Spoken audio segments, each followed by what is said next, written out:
안녕하세요, 구독자 여러분. 구독과 좋아요는 채널 운영에 큰 힘이 됩니다. 안녕하세요. 저는 무역회사에서 일하고 있는 30대 남성입니다. 얼마 전 사귀던 여자친구와의 사이에서 큰일이 있었는데요. 마음속에 무거운 짐을 털어버리고 제 미래를 위해 한 걸음 나아가고 싶어서 이렇게 사연을 보내게 되었습니다. 자기야, 우리 이제 한국 가는 비행기 표 사야지. 다음 달쯤에 들어가는 걸로 내가 티켓팅할게. 가서 예식장 잡고 상견례하고 친구들 만나서 청첩장 돌리려면 정말 바쁘겠다. 사실 나는 여기서만 결혼식 올리고 굳이 한국 안 들어가도 되는데 자기도 다시 한번 생각해봐. 꼭 한국 가서 결혼식 해야겠어? 우리 둘 다 일하느라 바쁜데 그렇게 휴가 길게 내서 갈 필요는 없잖아. 우리 둘 다 해외 생활 오래 했다고는 해도 한국 사람인데 한국 가서 결혼식 올리는 게 맞지 않아?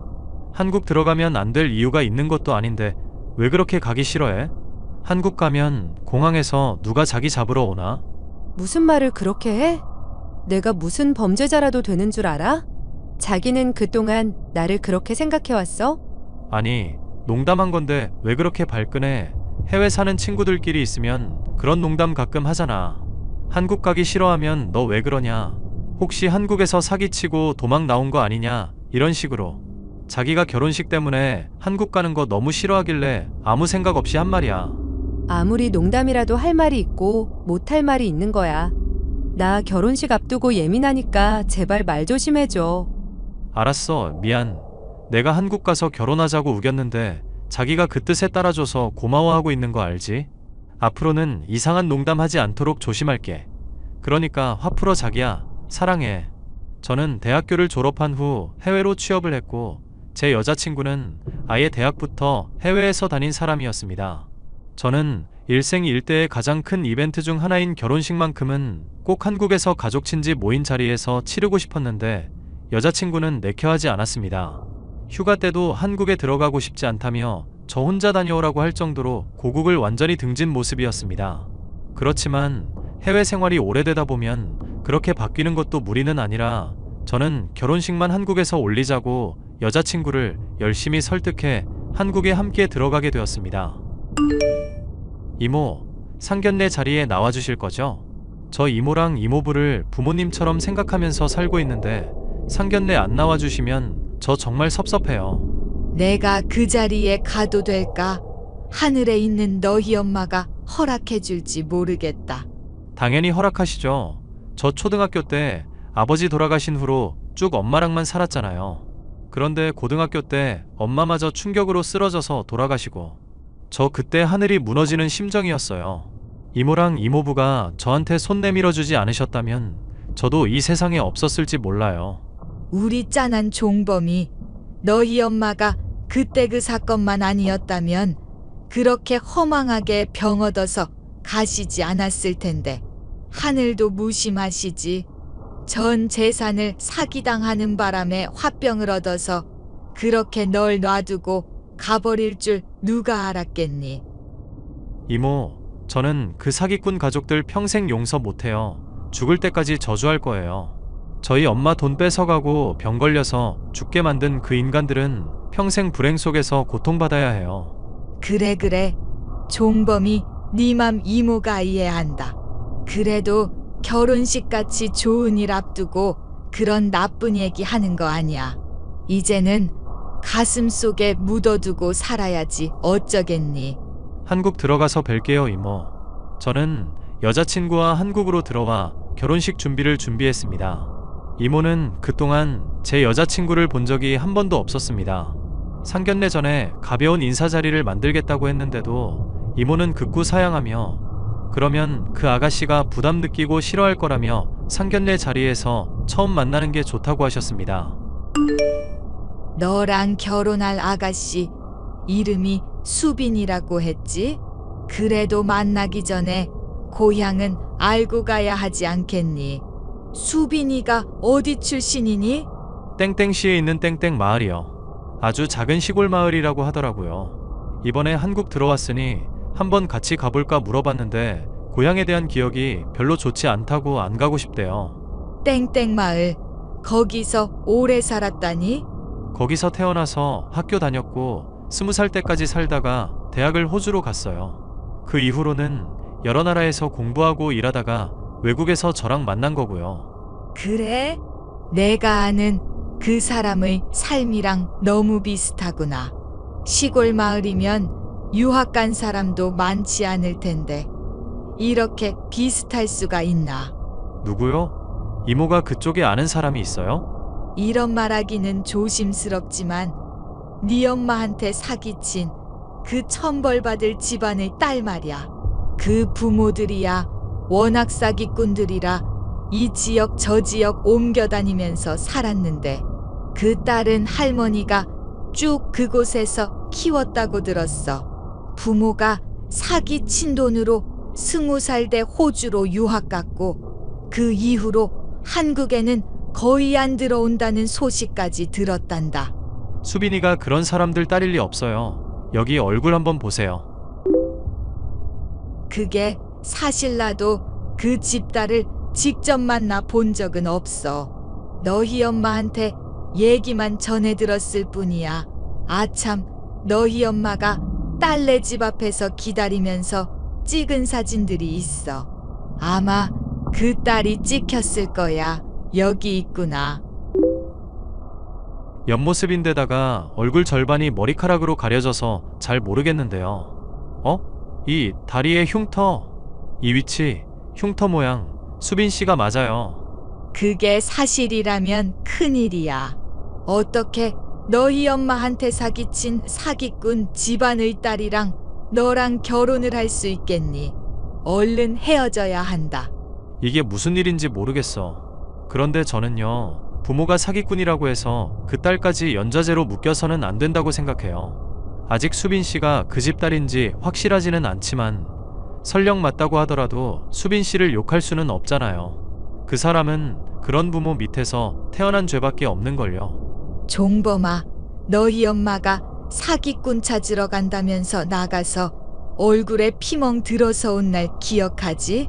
그걸 어떻게 잊겠어요. 지금도 그때 생각만 하면 피가 거꾸로 솟는 것 같아요. 그게 그 집딸한테 맞아서 생긴 멍이야. 네? 너희 엄마 말로는 그 집딸이야말로 그 집안에서 제일 무서운 사람이라고 했어. 너희 엄마가 제발 부모 연락처만 알려달라고 매달렸더니 더럽다면서 발로 뻥 차더란다. 자기 부모가 사기쳐 벌어온 돈으로 호의호식하는 게 무슨 잘못이냐면서 아주 사람을 말로 행동으로 짓밟았다고 했어. 나도 너무 화가 나서 오래전 일인데도 똑똑히 기억나. 그게 사실이라면 그 여자는 사람도 아니에요. 어떻게 이렇게 해외에서 만나게 됐는지는 모르겠지만 이것도 하늘이 점 찍어준 인연이라면 인연이네요. 꼭 만나고 싶었거든요. 우리 엄마 그렇게 만든 사람들요. 다 밝히고 파혼할 생각이니? 아니요. 그쪽 부모들이 이모랑 이모부 얼굴은 모르죠. 우리는 서로 만난 적이 없으니 모르지. 그럼 상견례 자리 나오셔서 아무렇지 않게 행동해주세요. 아무리 화가 나도 꾹 참고 최대한 예의 갖춰서 상견례 마치고 싶어요. 너희대로 결혼할 생각은 아니지. 도대체 무슨 생각이길래 그래? 나중에 다 말씀드릴게요. 제 말대로 따라주세요. 부탁이에요. 이모와 이모부는 제가 드린 말씀대로 상견례 장소에서 아무렇지 않은 척 행동하셨습니다. 그런데 상견례가 다 끝나지 않았는데 이모가 저에게 다급하게 카톡을 보내셨습니다. 종범아, 저 아가씨 부모가 저 사람들 맞아? 너희 엄마가 남기고 간 사진 속의 그 사기꾼들 얼굴이랑은 영딴판이야. 그게 정말이에요? 이모가 착각한 거일 수도 있잖아요. 그 딸이야. 그때 고등학생이었으니 내가 사진만 보고 못 알아보는 것도 무리는 아냐. 사진 속 그 얼굴이 옆얼굴 뿐이었으니까. 그런데 그 사기꾼들 얼굴은 사진 속에 정면으로 남아 있어서 내가 똑똑히 기억한단 말이야. 절대 그 사람들이 아니야. 달라도 너무 달라. 일단 이모는 끝까지 아무 일도 없었다는 듯이 행동해주세요. 절대 티내면 안 돼요. 제발 부탁이에요. 저는 상견례 전에 제 여자친구에게 사람을 붙여두었습니다. 심부름 센터 직원에게 돈을 주고 미행을 부탁했던 거죠. 그 직원을 통해 상견례 사건의 전말이 밝혀졌습니다. 문의 주신 내용에 대해 답변 드립니다. 그날 상견례 자리에 나간 사람들은 김수빈이라는 사람의 친부모가 아니에요. 여기 돈 주고 받는 거 보세요. 대행 알바를 쓴 게 분명합니다. 하나부터 10까지 진실된 게 하나도 없었네요. 그럼 김수빈의 친부모는 지금 어디에 있는지 알고 계세요? 아마도 해외에 있을 겁니다. 자주 해외로 전화하는 모습이 포착되었거든요. 그리고 예상하셨던 대로 그분은 예전에 땡땡 마을에 살았던 그 사기꾼의 딸이 맞습니다. 이름도 개명했고 얼굴도 고쳤지만 그 마을에 살고 있는 사람들은 여전히 기억하더군요. 이제서야 모든 게 이해가 되네요. 한국에 왜 그렇게 들어오기 싫어했는지부터 시작해서 전부 다요.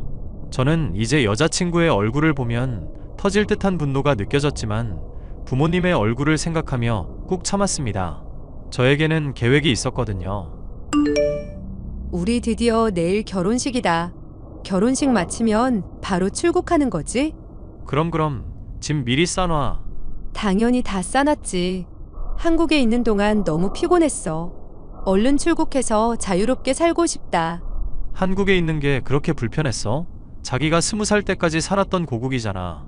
자기는 이해 못하겠지만 그냥 그런 게 있어.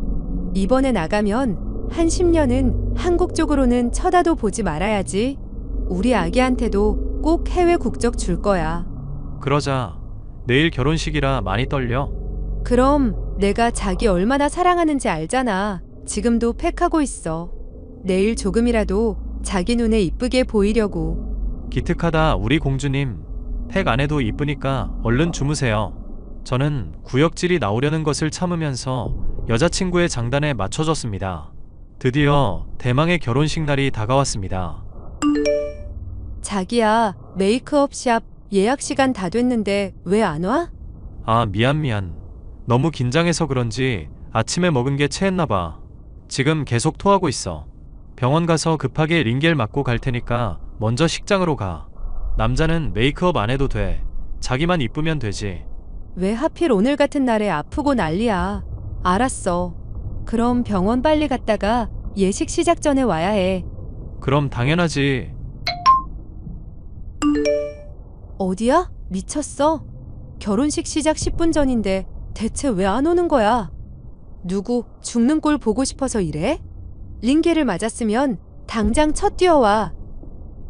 내 알바야? 니년 혼자 결혼식 잘 치르세요. 뭐? 너 이 사람 기억 안 나? 몰라. 눈가에 멍든 아줌마가 어디 한두 명이야? 이런 사람을 내가 어떻게 알아? 네가 이렇게 만든 거야. 김수빈. 아니 김희진. 이름 바꾸고 성형하면 새 인생이 될 줄 알았지? 너 뭐야? 내 예전 이름 어떻게 알아? 네가 예전에 발로 걷어찬 이 여자의 아들이 바로 나야. 니네 부모한테 사기당해서 전 재산 날리고 화병 나서 하늘나라로 가신 이 사람이 바로 우리 엄마라고. 어떻게 그럴 수 있어? 아무래도 하늘이 날 도와주시는 것 같아. 해외에서 너랑 내가 딱 만나서 이렇게 얽히게 된 게 보통 인연은 아닌 거지. 내가 너랑 너희 부모 발 뻗고 못 자게 만들어줄 거야. 과거에 저지른 죄값 톡톡히 치르게 해줄 거라고. 종범 씨 미안해. 내가 종범 씨 어머님 발로 찬 건 사과할게. 그렇지만 그때는 철이 없는 10대 시절이었고 그 여자가 종범 씨 엄마인지도 몰랐어. 알았다면 그렇게 행동하지 않았을 거야. 그리고 우리 부모님 사기꾼 아니야. 성실하게 살아가는 분들이라고. 웃기고 자빠졌네. 그렇게 성실하게 살아온 집안 사람들이 뭐가 무서워서 한국에 못 들어오냐. 이 사기꾼들아. 설령 우리 부모님한테 죄가 있다고 해도 나랑은 무관하잖아. 이 결혼식 자기가 파토낸 거 용서해줄게. 그러니까 우리 둘 다 한 번씩 주고받았다고 생각하고 평생 보지 말고 살자. 자기는 자기 인생 살고 나는 내 인생 살게. 오케이? 싫은데? 너한테 평생 질척거릴 거야. 네가 얽혀있는 모든 사람들한테 네가 어떤 사람인지 알려줬어. 이대로 해외로 도망가봤자 정상적인 생활은 불가능할 거야. 야, 너 미쳤어? 당장 그 메시지 취소해. 그 사기 사건 10년도 더 지난 일인데 왜 이제 와서 깽판이야? 둘 다 서로 잊고 살자니까? 너는 잊었을지 몰라도 나는 평생 한 번도 잊어본 적이 없어. 너는 이제 사회적으로 매장이야. 니네 부모도 이미 고소해놨으니 한국 들어오기만 하면 잡혀갈 거야. 본인들 때문에 자기 자식 인생까지 망쳤다는 걸 알면 얼마나 애통할까? 꽃이다 꽃이여. 저는 저의 결혼식 날 저의 원수 집안의 딸에게 그렇게 복수했습니다. 법적으로는 그 여자에게 죄를 묻기가 어려웠지만 이렇게 결혼식 파토로 안갚음을 해줄 수 있어서 너무너무 통쾌했습니다. 그 여자는 바로 원래 지내던 지역으로 도망치듯이 떠났지만 그곳에서 소문이 너무 크게 퍼져 바로 다른 곳으로 떠났다고 했습니다. 그렇지만 해외 한인 사회가 워낙 좁아 또 소문이 퍼졌다고 하네요. 아마도 사기꾼 딸이라는 꼬리표는 평생 따라다닐 겁니다. 저는 해외에서의 생활을 정리하고 한국으로 들어와 이직에 성공했습니다. 새 인생 새 삶을 사는 기분으로 하루하루를 보내고 있답니다. 제 이야기를 들어주셔서 감사하고 응원의 메시지 부탁드립니다.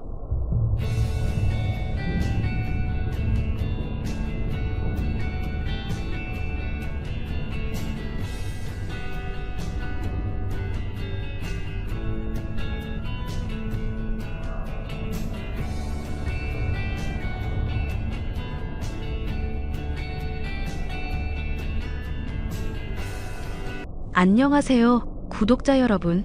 구독과 좋아요는 채널 운영에 큰 힘이 됩니다. 안녕하세요.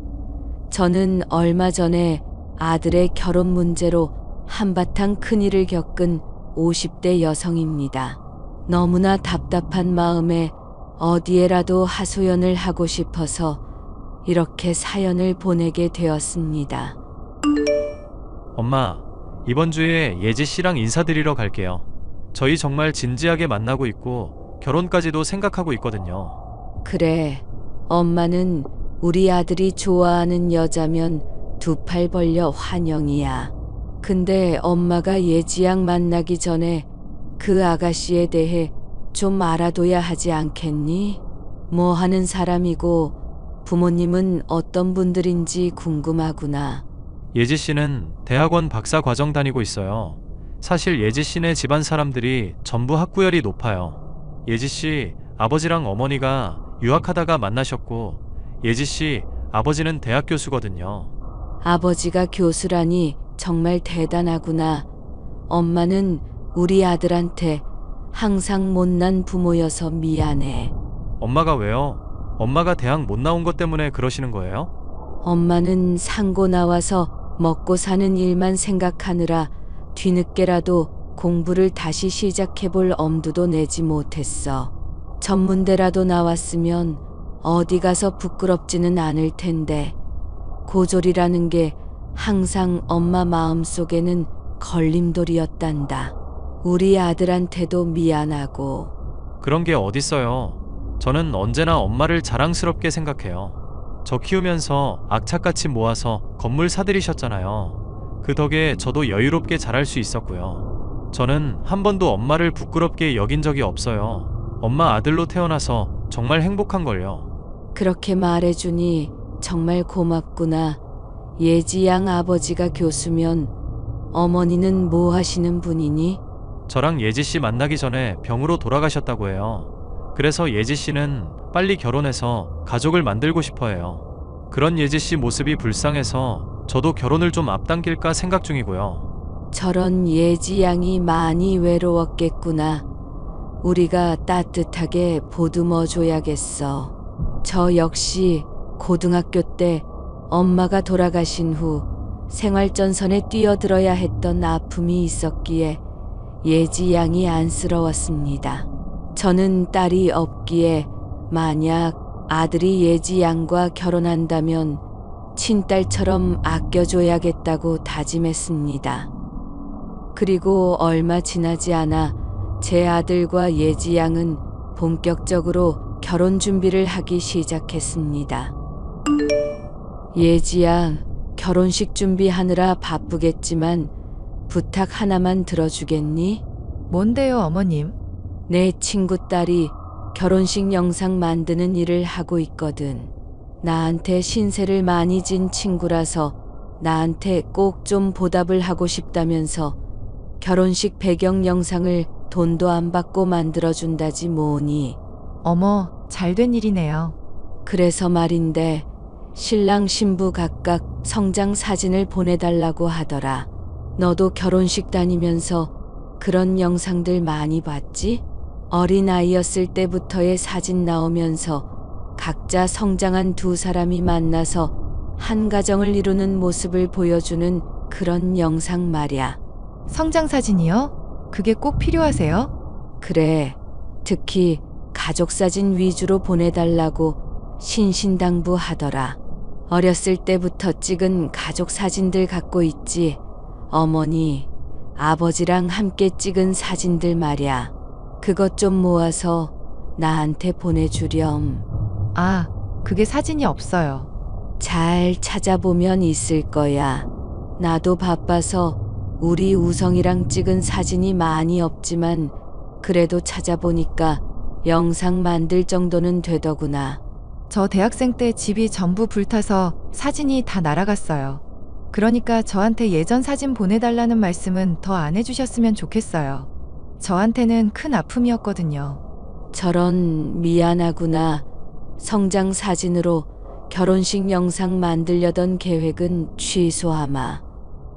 잘 생각하셨어요. 그리고 성장 사진으로 영상 만들어봐야 어머님한테 손해 아닌가요? 손해라니. 나는 그냥 너네들 어렸을 적 예쁜 모습 보고 싶은 마음인데. 생각을 해보세요. 저는 엄마 아빠 두 분 다 해외 유학 중에 만나셨어요. 그 뜻은 저희 부모님들은 상당히 교양 있고 학식 있는 사람들이라는 뜻이에요. 어렸을 때부터 저희 집에서는 클래식 음악 들으면서 독서 토론하는 것이 일상이었거든요. 그런데 어머님을 보세요.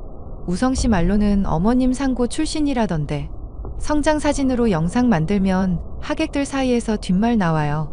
두 집이 너무 수준 차이 느껴진다고요. 정말 그렇게 생각하니 너도 시어머니인 내가 부끄러워. 아니요, 제가 부끄러운 건 아니고요. 저는 어머님 너무 좋아하고 자랑스럽게 생각하죠.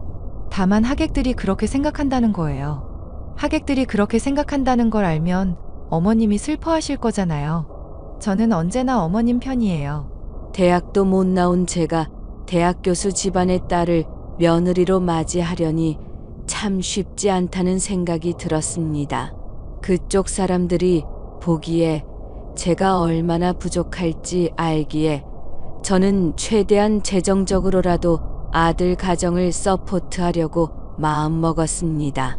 그나마 아들이 기펴고 살 길은 그 방법밖에 없다고 생각했기에 아파트부터 혼수까지 제가 전부 책임지겠다고 호언장담을 했습니다.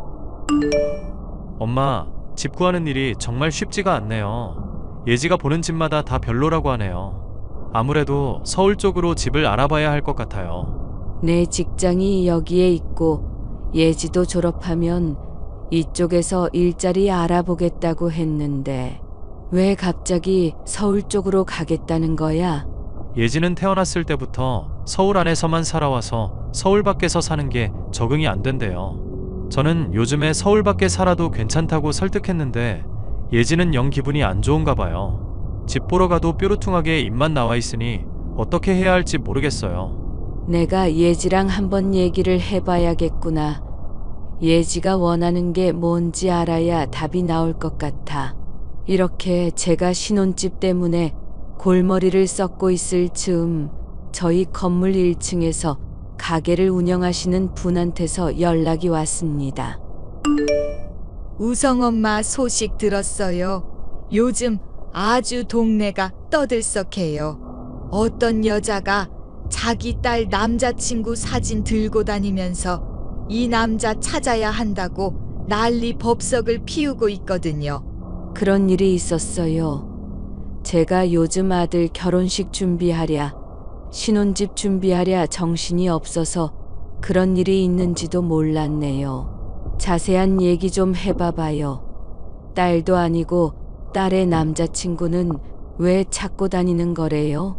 이유는 자세하게 말 안 하는데 아무래도 자기 딸의 남자친구라는 사람을 만나서 자기 딸에 대한 무슨 얘기를 해주고 싶은가 봐요.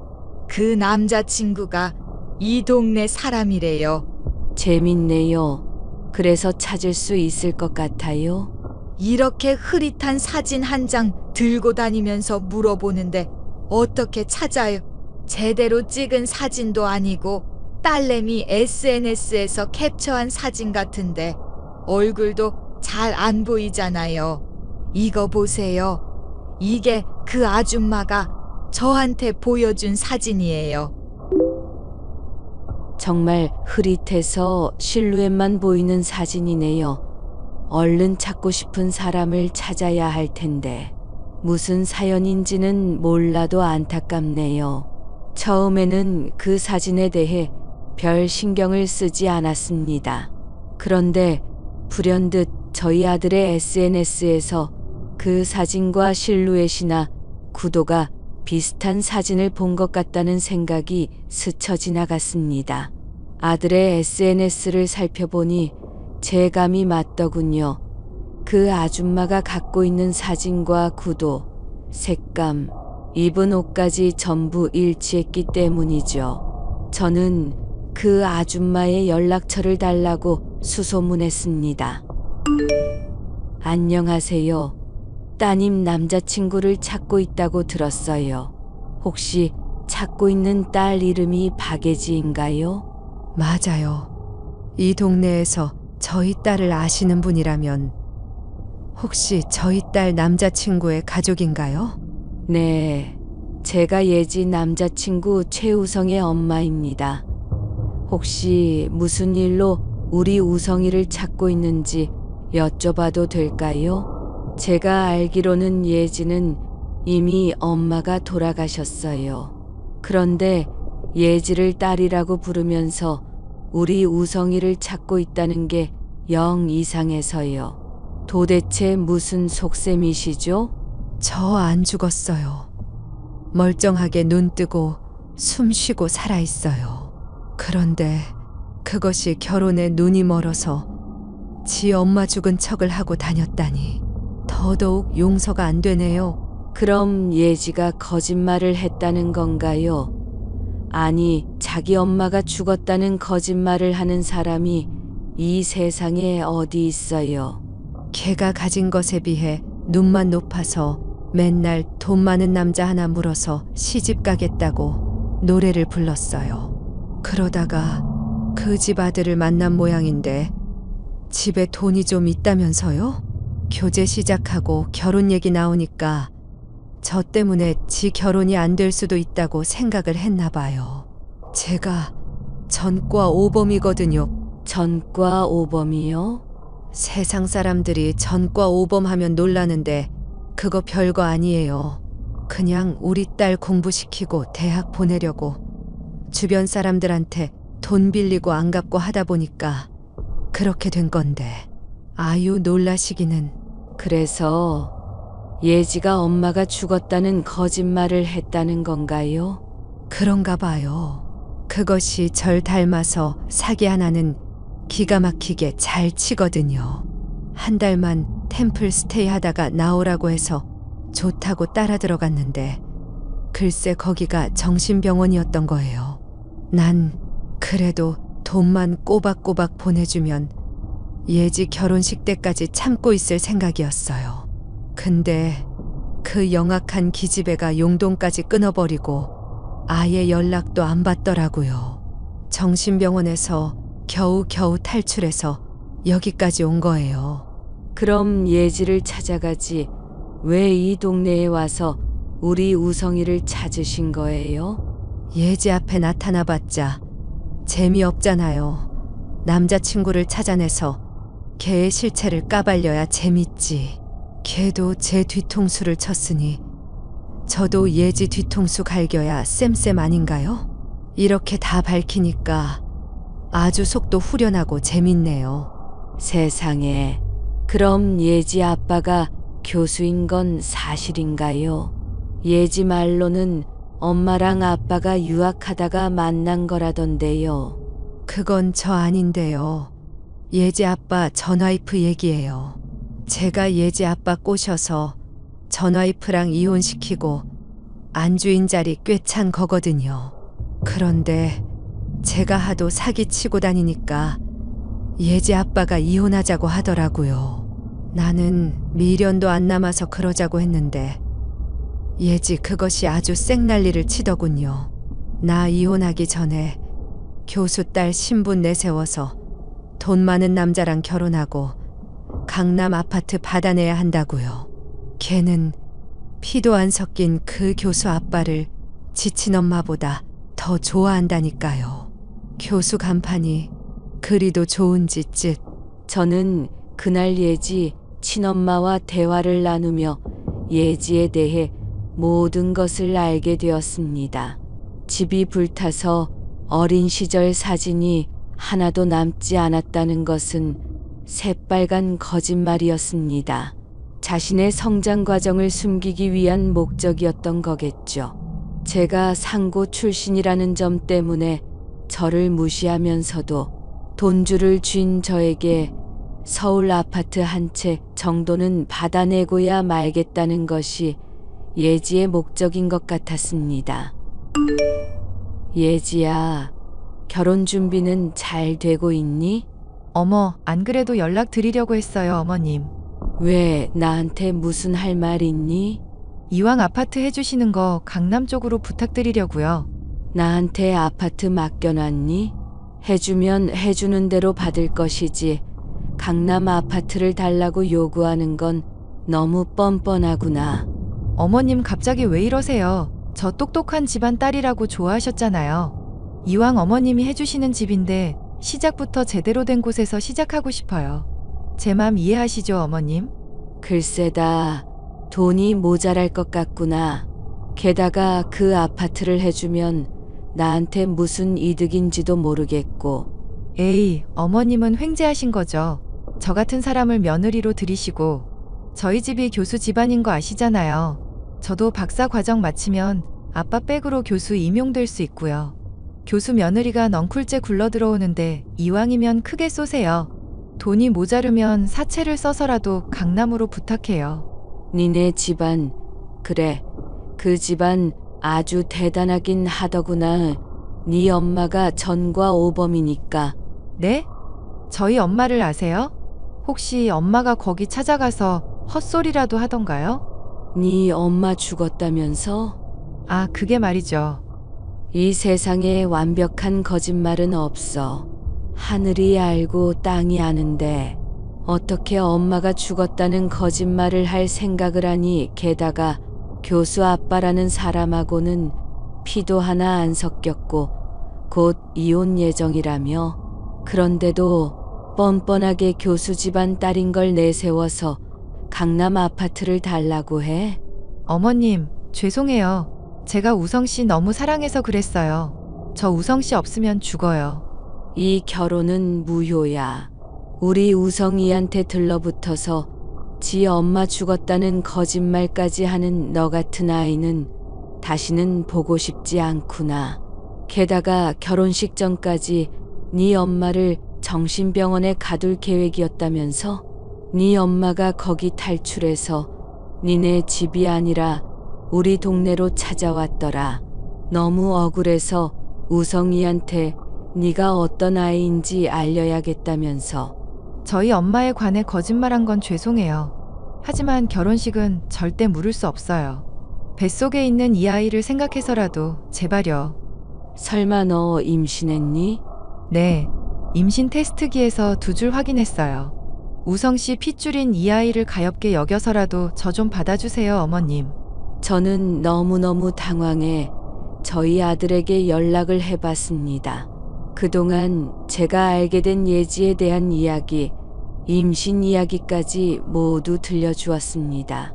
저희 아들은 너무 놀라서 예지를 데리고 산부인과로 달려갔는데 임신이 아니라더군요. 절대로 테스트기에서 2줄이 나올 수가 없다고요. 알고 보니 임신 이야기마저도 거짓말이었던 겁니다.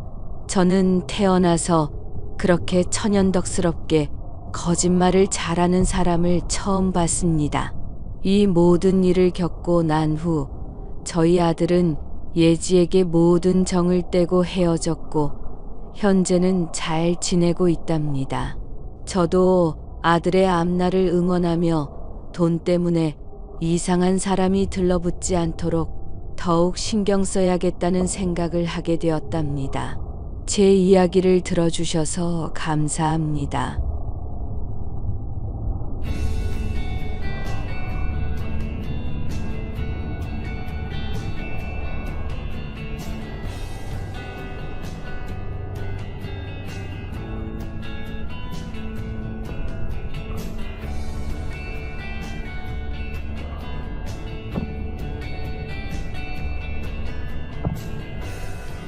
안녕하세요, 구독자 여러분. 구독과 좋아요는 채널 운영에 큰 힘이 됩니다. 안녕하세요. 저는 남편과 이혼의 새로운 인생을 살고 있는 50을 바라보는 주부요. 2년 전 유방암 선고를 받았을 때보다 제 정신을 더 흐트려 놓았던 건 저를 올가매던 남편과 시어머니 때문이었습니다. 제가 암에 걸린 이유도 그 두 사람 때문이라고 해도 과언이 아니거든요. 모든 병의 근원은 스트레스라고 하잖아요. 저에겐 그 두 사람이 그런 존재였습니다. 죽을 뻔한 위기를 넘기고 나니 세상 모든 게 다 부질없다고 느꼈지만 그 덕분에 새로운 인생을 살아가고 있는 제 이야기를 들려드릴게요. 예, 애기 자니? 네, 조금 전에 분유 먹고 잠들었어요. 무슨 일 있으세요? 다름이 아니라 물어볼 게 있어서 네가 애 때문에 시댁에 오질 못하니 내가 이렇게 연락한 거잖니. 애들 교육 문제는 어떻게 신경 쓰고 있냐? 무슨 교육이요? 윤희 이제 100일 정도 돼가는데 수면 교육 말씀하시는 거요? 나 참 그런 건 네가 알아서 당연히 하는 거고 얘가 왜 이리 둔해? 애기들 어려서 귀 트이게 해야 하는 거 모르니 조기 교육이 이래서 중요한 거라고. 잔말 말고 내가 내일 영어 교재 풀세트 구매한 거 김 기사 통해서 보내줄 테니까 그거 들려줘라. 애들 아직 너무 어린데 꼭 그래야 할까요? 네가 배운 게 없어서 뭘 모르나 본데 요즘 다 그렇게 한다. 영어 유치원이나 외국인 학교가 괜히 있는 줄 아니? 두영이도 그맘때부터 내가 영어 동요 들려주고 다 했다. 아, 그렇구나. 아이 유치원 다니기 전까지는 딱히 공부 안 시키려 했는데요. 큰일 날 소리 하는구나. 남들보다 일찌감치 깨우쳐야 우리 집안에 걸맞는 사람이 되는 거란다. 너 우리 집안이 어떤 집안인지 알잖니? 대대로 의사 배출한 거 그거 보통 일 아니다. 아무튼 분유는 무조건 유기농으로 먹여야 한다. 사냥 분유가 그렇게 좋다던데 너 뭐 먹이니? 저 조리원에서 먹이던 거 쭉 먹이고 있어요. 저번에 사냥 분유 좋다고 하셔서 독일 제품 주문해서 먹였는데 애한테 안 맞더라고요. 네가 몸 모르고 이상한 거 먹인 거 아니야? 아무튼 내일 교구 도착하면 바로 틀어주거라. 알겠니? 저와 남편은 중매로 만나 결혼한 사이예요. 할아버지들끼리 어려서 알고 지낸 중마고우셨고 그렇게 조금의 인연이 다 부부의 연까지 맺게 되었죠. 저희 친정은 집안 형편이 좋지 않았습니다. 밑으로 동생이 셋이나 딸려 있었죠. 저는 가족들을 위해 대학을 일찌감치 포기하고 옷을 만드는 봉제 공장에서 미싱사로 일을 했어요. 그러다 남편을 만나 어른들의 강요로 팔려가듯이 결혼을 해야 했죠. 시댁이 친정에 많은 도움을 준 건 사실입니다. 애정 없이 결혼했어도 시간 지나고 보니 아이도 낳고 그렇게 되더라고요. 시할아버지가 돌아가시자 시어머니는 시댁에서 독불장군이나 다름없었습니다. 시어머니의 말이 곧 법이었고 더군다나 제가 이리저리 따질 입장이 아니어서 그저 네네 하며 살았어요. 아이들이 있기에 음식을 해도 조금 간을 덜하고 아이들 위주로 식단을 차리다 보니 고기 좋아하고 치즈 같은 거 좋아하는 애들 입맛인 남편의 불평불만도 날로 늘어갔죠. 그렇게 시간이 흘러 아이들 남편 뒷바라지하며 지냈고, 아이는 어느새 고등학생이 되었습니다.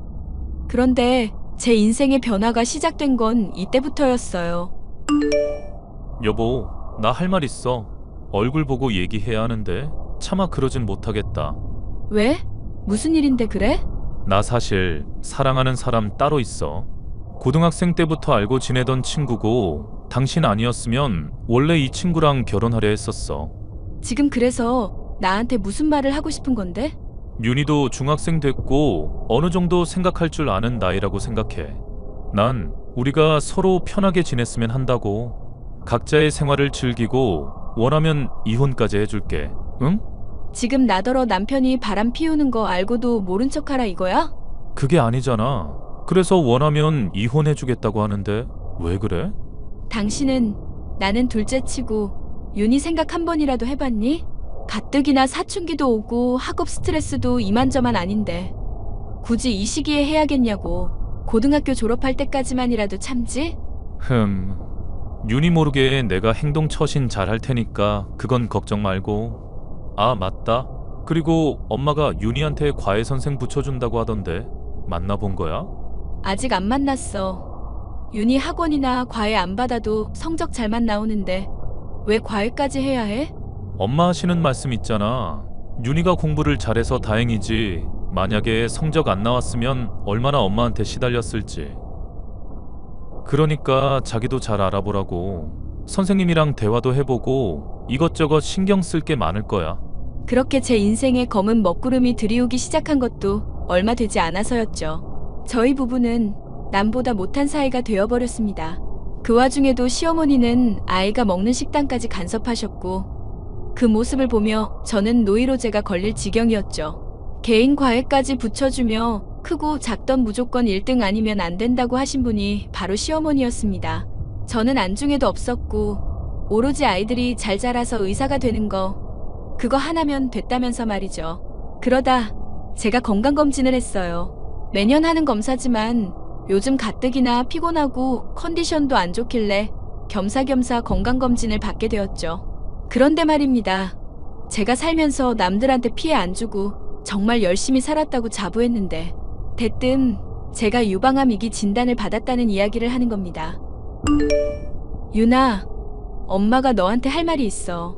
엄마, 나 이제 막학원 끝나서 집에 들어가려던 참인데 무슨 일 있어? 우리 윤이 얼굴 보고 말할 자신이 없어서. 얼마 전에 엄마 건강검진 받았던 거 알지? 글쎄, 이 엄마가 유방암 위기라네? 뭐? 엄마가 암이라고? 엄마, 너무 걱정하지 마. 이기면 아직 초기니까 완치 확률이 높잖아. 그래, 의사도 수술하고 항암 치료만 잘 받으면 괜찮을 거라더라. 예후가 좋은 암이라 걱정하지 않아도 된다고. 내가 이럴 줄 알았어. 이게 다 할머니랑 아버지 때문이야. 그게 무슨 소리니? 엄마, 나한테 더 할 말 없어? 갑자기. 왜 그래? 무슨 일 있어? 엄마가 암이라고 그래서 충격받은 거야? 엄마 괜찮아. 사실 나 다 알고 있었어. 아빠가 엄마한테 사랑하는 여자 있다고 한 거, 이혼 이야기 오고 간 거. 나도 한두 살 먹은 어린애도 아니고 모른다고 생각했어? 아, 윤아 그게 말이지. 내가 미친 척하고 아빠 휴대폰 뒤져서 증거랑 다 남겨놨거든? 그래야 나도 나중에 할 말 생길 것 같아서. 난 돈 없이 길바닥에서 자도 좋으니까 엄마 그냥 이혼해서 마음 편히 살면 안 돼? 솔직히 나 마음의 준비도 다 끝냈단 말이야. 내가 공부 열심히 해서 전액 장학금 받아서 대학 갈 테니까 엄마 그냥 이혼해. 엄마가 너한테 면목이 없어. 우리 아들 그렇게 생각하고 있을 줄은 몰랐다. 다 필요 없고 난 엄마만 있으면 돼. 나도 사람이고 생각할 줄 아는 사람이야. 엄마 고생한 거 모르는 거 아니라고. 그러니까 위자료 두둑히 달라고 해서 그냥 이혼해버려. 그리고 우선 아빠나 할머니한테 엄마 암인 거 이야기하지 마. 그 사람들 성격에 엄마 어떻게 하려고 쑤쓸 거야. 시어머니의 생신날을 며칠 앞둔 시점이었어요. 여느 때처럼 도우미 이모님과 함께 생신상을 차리고 있는데 아들이 저한테 오더라고요. 제가 힘들게 음식을 하고 있는 모습을 보니 아이가 화가 났는지 앞치마를 억지로 벗기더라고요. 솔직히 식구들만 먹을 음식을 하는 게 아니라 주변 이웃들에게도 나눠줘야 한다며 30인분은 좋게 됐거든요. 그런 아들의 행동이 무례하게 느껴졌는지 시어머니가 불쾌하다는 뉘앙스를 풍겼습니다. 결국 큰 소리가 오고 갔고 아이도 참을 수 없었는지 악다구니를 쓰며 대들더라고요. 보다 못한 남편이 아들의 뺨을 때렸고 아들은 며칠간 친구네 집에서 머문다 하고 짐을 싸서 나가버리더군요. 박윤, 너 지금 무슨 행동이야? 이게 며칠째니? 당장 집으로 안 와? 제가 왜 그 집에 들어가요? 할머니랑 아빠가 그 집에 버젓이 있는데 제가 미쳤다고 들어가냐고요. 너 지금 그게 무슨 말버릇이야? 네가 잘못해서 몇 대 맞은 거 가지고 이렇게 유난이야? 제가 고작 뺨 몇 대 맞은 걸로 이런다 생각하시나 본데 오산이거든요. 저 그동안 많이 참아왔고 조만간 대학 가고 독립하면 엄마도 데리고 나올 거예요. 뭐? 유나, 그게 무슨 소리냐?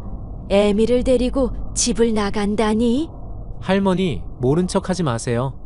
엄마 평생 동안 갈고 되셨으면서. 그리고 그놈의 서울대 의대 소리 좀 그만하세요. 제가 원하는 대학 갈 거고요. 아버지 뒤 이어서 당연하게 제가 의사 되어야 한다는 그딴 말 좀 짓거리지 마시라고요. 제가 의사가 된다 해도 그건 아버지의 뒤를 잇는 게 아니라 순전히 제 의지예요. 애미야, 너는 아이 교육을 어떻게 시켰길래 애가 이 모양이냐? 내가 윤이 태어났을 때부터 누누이 말했지. 교육이 제일 중요하다고. 어머니, 이제 그만하세요. 저도 더 이상은 못 참겠어요. 그리고 여보, 그렇게 뭐라고 하지만 말고 윤희한테 때린 거 미안하다고 사과부터 해요. 이 여편네가 뭘 잘못 먹었나? 잘못해서 훈육 좀 한 거 가지고 자식한테 사과하라고? 사과할 일이 있으면 마땅히 그렇게 해야지. 나도 더 이상은 못 참아. 우리 그냥 이혼하자. 내가 윤희 대학 갈 때까지 어떻게든 참으려고 했는데 도저히 안 되겠어. 이렇게 살다가는 화병으로 먼저 저 세상 갈 것 같다고. 내가 죽을 때 눈이라도 감고 죽으려면 이 거지 같은 집안에서 벗어나야 할 것 같아. 아이고, 집안 꼴 잘 돌아간다. 그리고 이건 말 안 하려 했는데요. 이왕 이렇게 된 거 그냥 다 까발리려고요. 윤희, 네가 이걸 어떻게? 이제 그만하시고 엄마 놓아주세요. 저는 앞으로도 두 분 안 보고 살 생각이에요. 지금까지 키워주신 거 감사하고요. 저 대학은 가야 하니까 학비 주시고요. 엄마 고생한 거 다 쳐서 위자료 주셔야 할 거예요. 대를 이을 손자를 찾으시는 거면 보육원에서 입양을 하시던지 알아서 하시고요. 윤아, 이제 그만하렴. 엄마가 너 있는 대로 갈게. 언젠간 벗어나야겠다고 생각했던 그곳을 벗어나니 온 마음이 가벼워지더라고요. 남편이 생활비라고 줬던 돈들을 알들 살들 모았더니 그래도 오피스텔 하나 얻을 돈은 되더라고요. 저는 시댁을 나온 뒤 곧바로 이혼 서류를 작성해 남편이 있는 병원으로 갔습니다. 웬일인지 순순히 서류에 사인을 해주더라고요. 그러면서 어디 가서 딴소리 하지 말라며 제 계좌에 2억이라는 돈을 넣어주었습니다. 아이 통장에도 대학 등록금 명목으로 5천만 원이 입금되어 있더라고요. 저는 무사히 수술을 받을 수 있었고 아들의 살들한 보살핌 덕에 컨디션도 금방 회복할 수 있었습니다. 당신 나한테 할 말 없어? 이혼한 마당에 내가 당신한테 무슨 말을 해? 미쳤니? 너 지금 어디야? 당신 지금 A대학병원에서 치료받고 있어. 나 지금 다 알고 물어보는 거니까 숨길 생각하지 마. 어이가 없네. 이제 와서 그게 무슨 소용이야? 내가 죽을 병에 걸렸다니까 그렇게 기쁘디. 살 날 얼마나 남았는지 물어보고 싶은 거야? 그 병원 내 대학 동문들 쫙 깔린 거 모르지? 이 사람아, 이혼은 이혼이고 아픈 건 아픈 거지. 날 얼마나 우습게 봤으면 그런 걸 이야기하네? 당신 남편 의사라고. 그래, 전에는 의사 남편 둔 조강지처였지. 근데 지금은 아니잖아? 그 잘난 내연녀는 어디다 두고 이제 와서 미련 남은 척이야? 꺼져. 지금 이게 감정적으로 대할 문제야? 나 이래봬도 유방외과 교수라고. 어떻게 나한테 그런 걸 숨기냐? 나를 얼마나 호구로 본 거야? 웃기는 소리 하지 마. 이제 와서 그게 무슨 소용이야? 내가 많이 참고 살았던 거 모르지? 살면서 나 힘들다고 할 땐 뒤도 안 돌아보던 양반이 이제 와서 이게 무슨 추태야? 병들고 죽어가는 것 같으니까 생사 확인차 안부 묻는 척 하는가 본데. 꺼져라. 사실 나 그 여자랑 헤어졌어. 당신이랑 이혼하고 얼마 안 있다가 학회에서 후배 만났는데 당신 이야기하더라. 내가 살면서 당신한테 많은 죄를 저지른 건 사실이지만 막상 당신이 아프다고 하니까 머리 한 대 얻어맞은 것처럼 충격이었어. 그건 정말 진심이야. 웃기는 소리 하네. 내가 당신을 어떻게 믿니? 시덥지 않은 소리 하려면 꺼져. 내가 이런 병에 걸린 것도 다 너랑 시어머니 때문이야. 그 이후에도 남편은 저에게 꾸준히 연락해오며 몸 상태를 확인했습니다. 하지만 끝도 안 좋게 끝난 마당에 저는 더 이상 아무런 미련도 없었죠. 그렇게 남편을 외면하고 아들의 뒷바라지를 하며 제 나름대로 건강한 삶을 살려고 노력했습니다. 그랬더니 저에게 큰 행운이 따르게 되었죠. 아들과 오랜만에 외식을 하고 심심풀이로 산 즉석 복권에 당첨이 된 겁니다.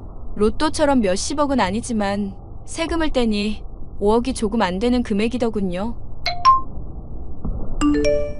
이거 뭐야? 아, 공부하다가 알람 떠서 봤더니 무슨... 할머니, 이게 무슨 짓이세요?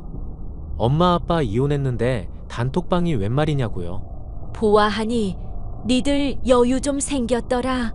조만간 애비 개인 병원 차려야 하니까 돈 좀 보태거라. 어머니, 그게 무슨 말도 안 되는 소리세요? 제가 돈 생긴 건 어떻게 아시고 혹시 제 뒷조사하고 다니세요? 이혼한 지 오래 지났는데 어머니 그거 범죄인 건 아시죠? 너는 이 시애미한테 못하는 말이 없구나. 뒷조사라니 그저 너희들 잘 살고 있나 조금 물어본 것 가지고는. 할머니, 이번엔 무슨 꿍꿍이인지는 잘 모르겠지만 저희한테 신경 끄세요. 엄마가 복권 당첨된 거 듣고 연락해서 돈 좀 달라 뭐 이런 거 같은데 염치도 없으시네요. 그리고 시어머니는 무슨... 우리 엄마 괴롭히지 마요. 너는 어른들 하는 얘기에 끼어들지 말거라. 그럼 난 왜 초대한 건데요? 여기서 허튼 수작 부리면 내가 신고할 거예요. 어머니, 무슨 일로 그러시는 건진 모르겠지만 저한테 볼 일 없으시면 그냥 나가겠습니다. 이런 식으로 연락 오는 거 상당히 불쾌하거든요. 제 돈이 탐나시는 거면 정말 벼룩의 간을 빼드시는 거예요. 솔직히 가진 거 많으신 분이 왜 제 돈을 탐내시는데요? 사실 내연녀랑 같이 강남에 병원 오픈하기로 했는데 돈 들고 튀는 바람에 급한 대로 당신한테 도움 좀 청해볼까 하고 이렇게 연락한 거야. 당신은 참 벨도 없다. 그리고 내가 당신을 왜 도와줘? 당신이랑 이렇게라도 인연 이어지는 거 끔찍하고 짜증나니까 내 인생에서 꺼져줘. 아니 여보, 그러지 말고 제발 나 좀 도와줘. 걔가 돈 다 들고 튀는 바람에 우리 길거리에 나앉게 생겼어. 병원 개업하느라 풀 대출 땡겨서 지금 집도 넘어가게 생겼다고. 복권 당첨된 거 달라고 말 안 할게. 위자료 줬던 거 다시 돌려줄 수 있어? 내가 웬만해선 이런 부탁 잘 안 하는데 제발. 내가 왜 당신한테 그래야 해? 위자료가 뭔 뜻인지 몰라? 그리고 유책 배우자는 당신이고 나랑 더 이상 엮이려고 하지 마. 딴 여자랑 바람나서 처자식 버리고 당당하게 굴던 당신은 어디 가고 어쩜 이렇게 초라해? 아빠, 허튼 수작 부리지 마요. 아빠라고 불러주는 것도 이번이 마지막이야. 사람이 양심이 있으면 엄마한테 적어도 이러면 안 되는 거죠. 그리고 위자료 줬다 뺏는 게 어딨어요? 우리 잘 먹고 잘 살 거니까 그 내연녀인지 심심풀이는 아빠가 알아서 하시라고요. 유나, 그래도 애비한테 어떻게 그럴 수 있냐? 너를 낳아준 사람이야. 그 피가 어디 가겠니? 이래서 가정교육이 정말 중요한 건데. 어머니, 아니 아줌마. 더 이상 우리한테 연락하지 마요. 걔가 돈을 들고 튀든 말든 내 알바예요? 우리 이제 아무 사이도 아닌데 왜 자꾸 이러세요? 죽을 고비 넘기고 왔는데 이젠 아예 그냥 죽으라고 고사를 지내시는 건가? 그쪽 집안일은 그쪽이 알아서 해결하셔야지. 왜 나한테 난리세요? 너 그래도 이러는 거 아니다. 애비가 네 걱정을 얼마나 했는데 그러지 말고 좀 보태다오. 어려울 때 서로 돕고 살아야지 안 그러니? 웃기는 짬뽕이네. 그러는 그쪽들은 내가 힘들 때 돌아본 적 있어요? 명절 때 자빠져 자는 건 물론이고 음식 가지고 사람 차별하고 당신들이랑 다시 엮이느니 차라리 저승을 가고 말지. 너 나중에 후회할 짓 말거라. 아, 네.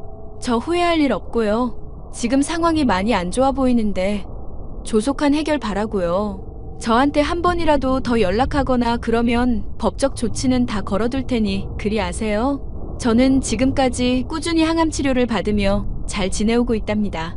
머리카락이 많이 빠져서 난감하긴 했었지만 병원에서도 회복이 빠른 편이라면서 이대로라면 완치 판정은 금방일 거라고 그러더라고요. 여러분, 제 사연은 여기까지입니다. 한순간의 선택이 평생을 좌지우지할 수 있다는 걸 알았네요. 여러분도 삶의 기로에서 큰 결정을 해야 한다면 제 사연을 들으시고 많은 힘을 얻으시길 바랍니다. 해답을 드리진 못하지만 적어도 공감을 얻으실 순 있으니까요. 아, 그리고 남편은 결국 병원 개업을 하지 못하고 교수를 달아도 모자란 나이에 페이닥터로 근무하게 되었네요. 내연녀는 해외로 도피를 했는지 잡힐 생각이 없어 보였고요. 뭐 받은 만큼 베푼 만큼 돌아오는 게 복 아닐까요? 제가 보기엔 남편 돈 찾기는 어려울 것 같네요. 그럼 제 사연은 여기서 이만 줄이도록 하겠습니다. 들어주셔서 감사해요.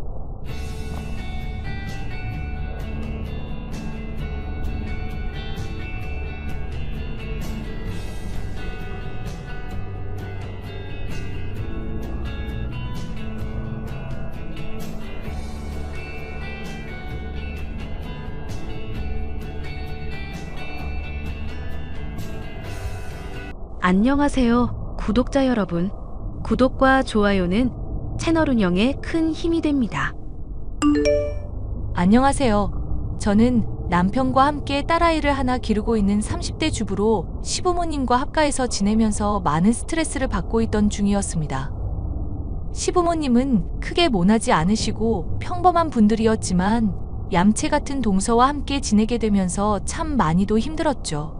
자신의 것은 악착같이 챙기면서 다른 사람은 나 몰라라 하는 얌체 동서 때문에 힘들었던 일과 최근에서야 당한 것을 통쾌하게 되갚아준 일에 대해 말을 해볼까 해요. 여보, 미안해. 괜히 사업한다고 나대는 바람에 당신이랑 현지까지 힘들게 하고. 나도 찬성한 일인데 자꾸 자책할래? 다행히 시부모님도 같이 살자고 해주셨고 집도 큼지막한 곳으로 가니 좋기만 하구만. 그래, 당신이나 우리 딸 현지 생각해서라도 힘낼게. 근데 합가하기 전에 하나 물어보자. 전에 재수 씨랑 한번 크게 다툰 일 있지 않았어, 당신? 다퉜었지. 내가 지금도 생각하면 이가 갈려. 대체 무슨 일이길래 그랬어? 그때 나한테 됐다면서 말도 안 해서 얼마나 궁금했는데. 이제 또 같이 지내게 될 마당인데 이런 거 미리 알아둬야 나도 조심도 하지. 괜히 집안 안 좋은 분위기 될까봐 말 안 했었는데 명절 때 다들 전 부치고 그러잖아. 근데 이게 은근히 힘든 일 있을 때마다 전화 받는 척 나가고 내가 다 해놓은 일에 숟가락 올려놓고는 자기가 한 것처럼 어른들한테 거짓말하잖아. 왜? 아버님이 송편 다 빚어놓은 거 이쁘고 맛있게 잘했다고 하셨던 것도 기억나지? 그거 어머님이랑 내가 다 했는데 자기가 다 한 것처럼 민망하다면서 호호거리는데 동서 막상 송편 빚지도 않았었거든. 말만 들으면 좀 얌체 같기는 하네. 근데 또 따지고 들기는 좀스러운 느낌이라 말은 못하겠어서 화나더라. 괜히 나만 예민한 사람 될 수는 없는 거고. 앞으로 나한테 또 그런 일 있으면 언제든지 말해. 내가 적극 협조해서 그런 거 못하게 막을게. 남편의 사업이 망해 집을 팔게 된 저희는 시부모님의 권유 덕분에 함께 지낼 수 있게 되었는데요. 이미 형편이 좋지 않아 같이 지내고 있었던 동서 때문에 한편으로는 걱정이 이만저만이 아니었습니다. 아니나 다를까 같이 살게 되었다지만 각자의 공간이 넓은 집이었음에도 갈등은 계속 생기게 됐죠. 동서, 혹시 동서가 내 노트북 가져갔어?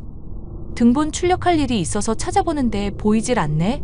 아니요, 제가 가져가긴 뭘 가져가요. 저 밖에서 친구들이랑 노느라 바쁘니까 나중에 한번 찾아는 볼게요. 사실 동서가 그렇게 발뺌할 줄 알고 이미 찾아놨어. 빌려갔으면 빌려갔다고 말을 해야지 그걸 왜 또 거짓말하고 그래? 동서 참 이상한 사람인 거 알지? 아니, 형님이 순순히 말하면 빌려주지 않으시니까 그런 거잖아요. 노트북 제가 빌려달라고 할 때마다 갖은 핑계 대시 덤분이 할 말은 아니죠. 내가 처음부터 그랬었는지 잘 생각을 해보는 게 어떨까? 멀쩡한 노트북 빌려가 놓고는 바탕화면 가득 찰 정도로 이상한 프로그램 다 깔아놓은 게 누구야? 저도 그렇게 될 줄은 몰랐다고 몇 번을 말씀드려요. 그냥 바이러스 막아주는 프로그램이라니까 좋은 줄 알았죠. 설치할 때 누가 그렇게 화면 막 유심히 살피면서 설치해야 할 거 아닐 거 구분하겠어요? 그러니까 잘 모르면 애초에 쓰지를 말아야지. 아니면 공부를 하든가. 하다못해 잘못을 했으면 잘못했다고 인정이라도 하든가. 똑같이 어려운 형편에 정말 너무하시네요. 앞으로 노트북 빌려갈 일 절대로 없을 거니까 그런 줄 아세요. 됐죠? 되기는 뭐가 돼. 지금 동서 태도가 영 아닌데. 사춘기 소녀도 아니고 이런 일로 우리가 다퉈야 해? 앞으로 물건 쓸 일 있으면 나한테 말하고 최소한의 주의사항은 준수해줘. 알겠어? 알겠다니까 그만 좀 말하세요. 동서 기계치라서 노트북 말고도 고장낸 거 한둘이 아니잖아. 남의 물건 멋대로 쓰는 것 좀 자제하자. 제발. 응? 한 번만 말해도 알아들어요. 나 원참 남들이 들으면 노트북에 무슨 금칠이라도 한 줄 알겠네. 동서는 그 뒤로도 제 노트북을 멋대로 빌려가서는 이것저것 이상한 프로그램을 설치하고 속도를 느리게 만드는 등 사고를 쳤습니다. 뿐만 아니라 제 옷이며 가방들도 멋대로 빌려가 놓고는 몰래 돌려놓는 일도 종종 있었죠. 황당한 일은 이뿐만이 아니었습니다. 형님, 저희가 없이 살아도 제발 구차하게 살지는 말죠? 갑자기 그게 무슨 말이야? 아니, 거지도 아니고 왜 짝퉁을 진짜인 것처럼 걸치고 다니세요? 형님 코트 입고 나왔다가 짝퉁인 거 들켜서 저 완전 쪽팔려서 죽는 줄 알았잖아요. 어이가 없네, 동서. 내가 가짜를 진짜라고 말하고 다녔어? 그리고 남의 물건 멋대로 입고 다니다가 본인이 창피당해놓고 그걸 왜 나한테 따져? 설마 저 엿먹이려고 일부러 짝퉁 딱 보이게 냅두신 거 아니죠? 아니, 멀쩡하게 생긴 사람이 구질구질하게 왜 가짜를 들고 다니시냐고요. 아주버님도 지금 취직했겠다. 형님도 일하겠다. 맞벌이 하는 사람들이 왜 이러냐고요. 그래, 허구한 날 놀러 다니고 남의 물건 멋대로 훔쳐 쓰는 동서야 모르겠네. 시부모님이 육아 도와주고는 계시지만 우리 딸 육아 비용이며 남편 사업하다 생긴 빚이며 돈 나갈 때가 한둘이 아니야. 그런데 동서가 도와주지는 못할 망정 이렇게 헛소리로 나 심란하게 하면 되겠어? 몰라요. 저한테 사과하세요. 사회적으로 매도 당한 충격까지 해서 이 코트는 제가 가지는 걸로. 적당히 해 동서. 나도 지금 서방님이며 시부모님한테 이를까 말까 고민 중인 시점이야. 사람이 참아주면 호구 취급할 게 아니라 고맙다면서 알아서 선을 지켜야지. 이런 거 말해봤자 가족끼리인데 뭐 어떻냐고 하실 분들이 시부모님인 거 형님도 잘 아시잖아요. 어차피 빌붙는 신세인 저희들끼리 싸우면서 시부모님 심기 거슬러봤자 형님도 좋을 거 없잖아요. 그냥 그러려니 하고 하나뿐인 동서 좀 넘어가 주세요. 동서는 점점 저를 대하는 예의나 물건을 멋대로 쓰는 게 선을 넘고 있었습니다. 이대로는 안 되겠다 싶어서 저 역시도 행동해야 할 수밖에 없었죠. 이번에 시부모님이랑 해서 다 같이 캠핑 갈 일이 있어서 좀 빌렸어. 아주버님이 바쁘신 모양인지 연락이 안 되더라. 동서가 말 좀 해줘. 형님 미치셨어요? 캠핑 장비 그게 돈이 얼마짜리인데 말도 없이 가져가세요? 돈이 얼마짜리니까 따로 장만하긴 못해서 빌려 쓰는 거지. 동서도 내 옷이며 가방이며 기계들 멋대로 가져가는 거 생각을 해보면 빌려간다고 말해주는 거 자체가 고마운 일 아냐? 그거야 얼마 하지도 않는 거고 캠핑 장비는 가격 자체가 다르잖아요. 동서 기계만 모르는 줄 알았더니 캠핑 장비도 잘 모르는구나. 비싼 거야 맞는 것 같은데 한번 쓴다고 다른 거 아냐. 잘 정비해서 갖다 둘 테니까 그만 좀 떽떽거려. 떽떽거리다뇨. 제가 형님한테도 그렇게 말하면 좋으세요? 그리고 장비에 흙 묻거나 고기 구울 때 기름 튄다거나 그런 건 생각도 안 해요? 캠핑 장비로 요리해 먹다가 코팅 벗겨지면 나중에 되팔 수도 없다고요. 나만 쓰는 것도 아니고 시부모님도 같이 쓰는 거야, 동서. 화나는 건 알겠는데 적당히 해야지. 이런 식으로 나왔다 이거죠? 저도 정말 가만히 안 있어요. 말 들으면 동서가 나 엄청 배려라도 해준 것 같다. 가만히 안 있으면 동서가 뭐 어쩔 건데? 그거야 두고 보면 알 일이죠. 나중에 울며불며 후회해봤자 소용없으니 그렇게 아세요. 미리 저한테 말 안 하고 가져간 거 피눈물 흘리게 해드릴 테니까. 아이고, 무서워라. 동서 무서워서라도 앞으로는 뭐든지 다 보고해야겠네. 본인이 아쉬울 때는 물건을 멋대로 가져가고 훔쳐가더니 막상 시부모님과 함께 쓸 장비를 빌리겠다는데도 온갖 난리를 피우는 게 동서였습니다. 이런 모습에 정이 있는 대로 떨어져 그냥 말도 안 하고 지내고 싶었었는데 어느 날인가 차키가 분실되는 일이 생기고 말았죠. 동서 혹시 내 차키 가져갔어?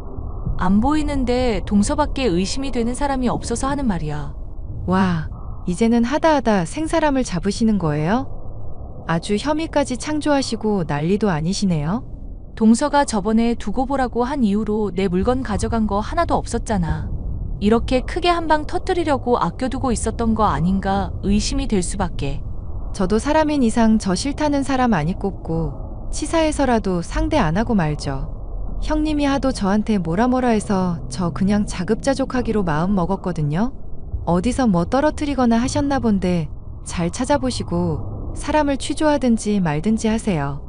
이래놓고 내 자동차 몰래 몰고 가거나 쓰기만 해봐. 그때 가서 사고 나면 나 동서 절대 책임 못 지는 것도 알아두고. 저도 면허증 있고 남편 차며 제 차며 몰면서 나름대로 잘 지내고 있거든요. 형님 차 필요할 일도 없는데 자꾸 헛소리 하실래요? 그러니까 나도 그냥 혹시나 해서 말해두는 거야. 동서가 또 워낙 거짓말해온 날들이 많았으니까 나도 신뢰가 안 가기도 하고. 만약에 제가 형님 차 한 번이라도 몰았으면 당장 천벌받을 거예요. 말 애매하게 하는 거 보니까 차는 안 몰고 키만 가져갔나 보네. 차 키 가져갔나 안 가져갔나 걸고도 맹세할 수 있어?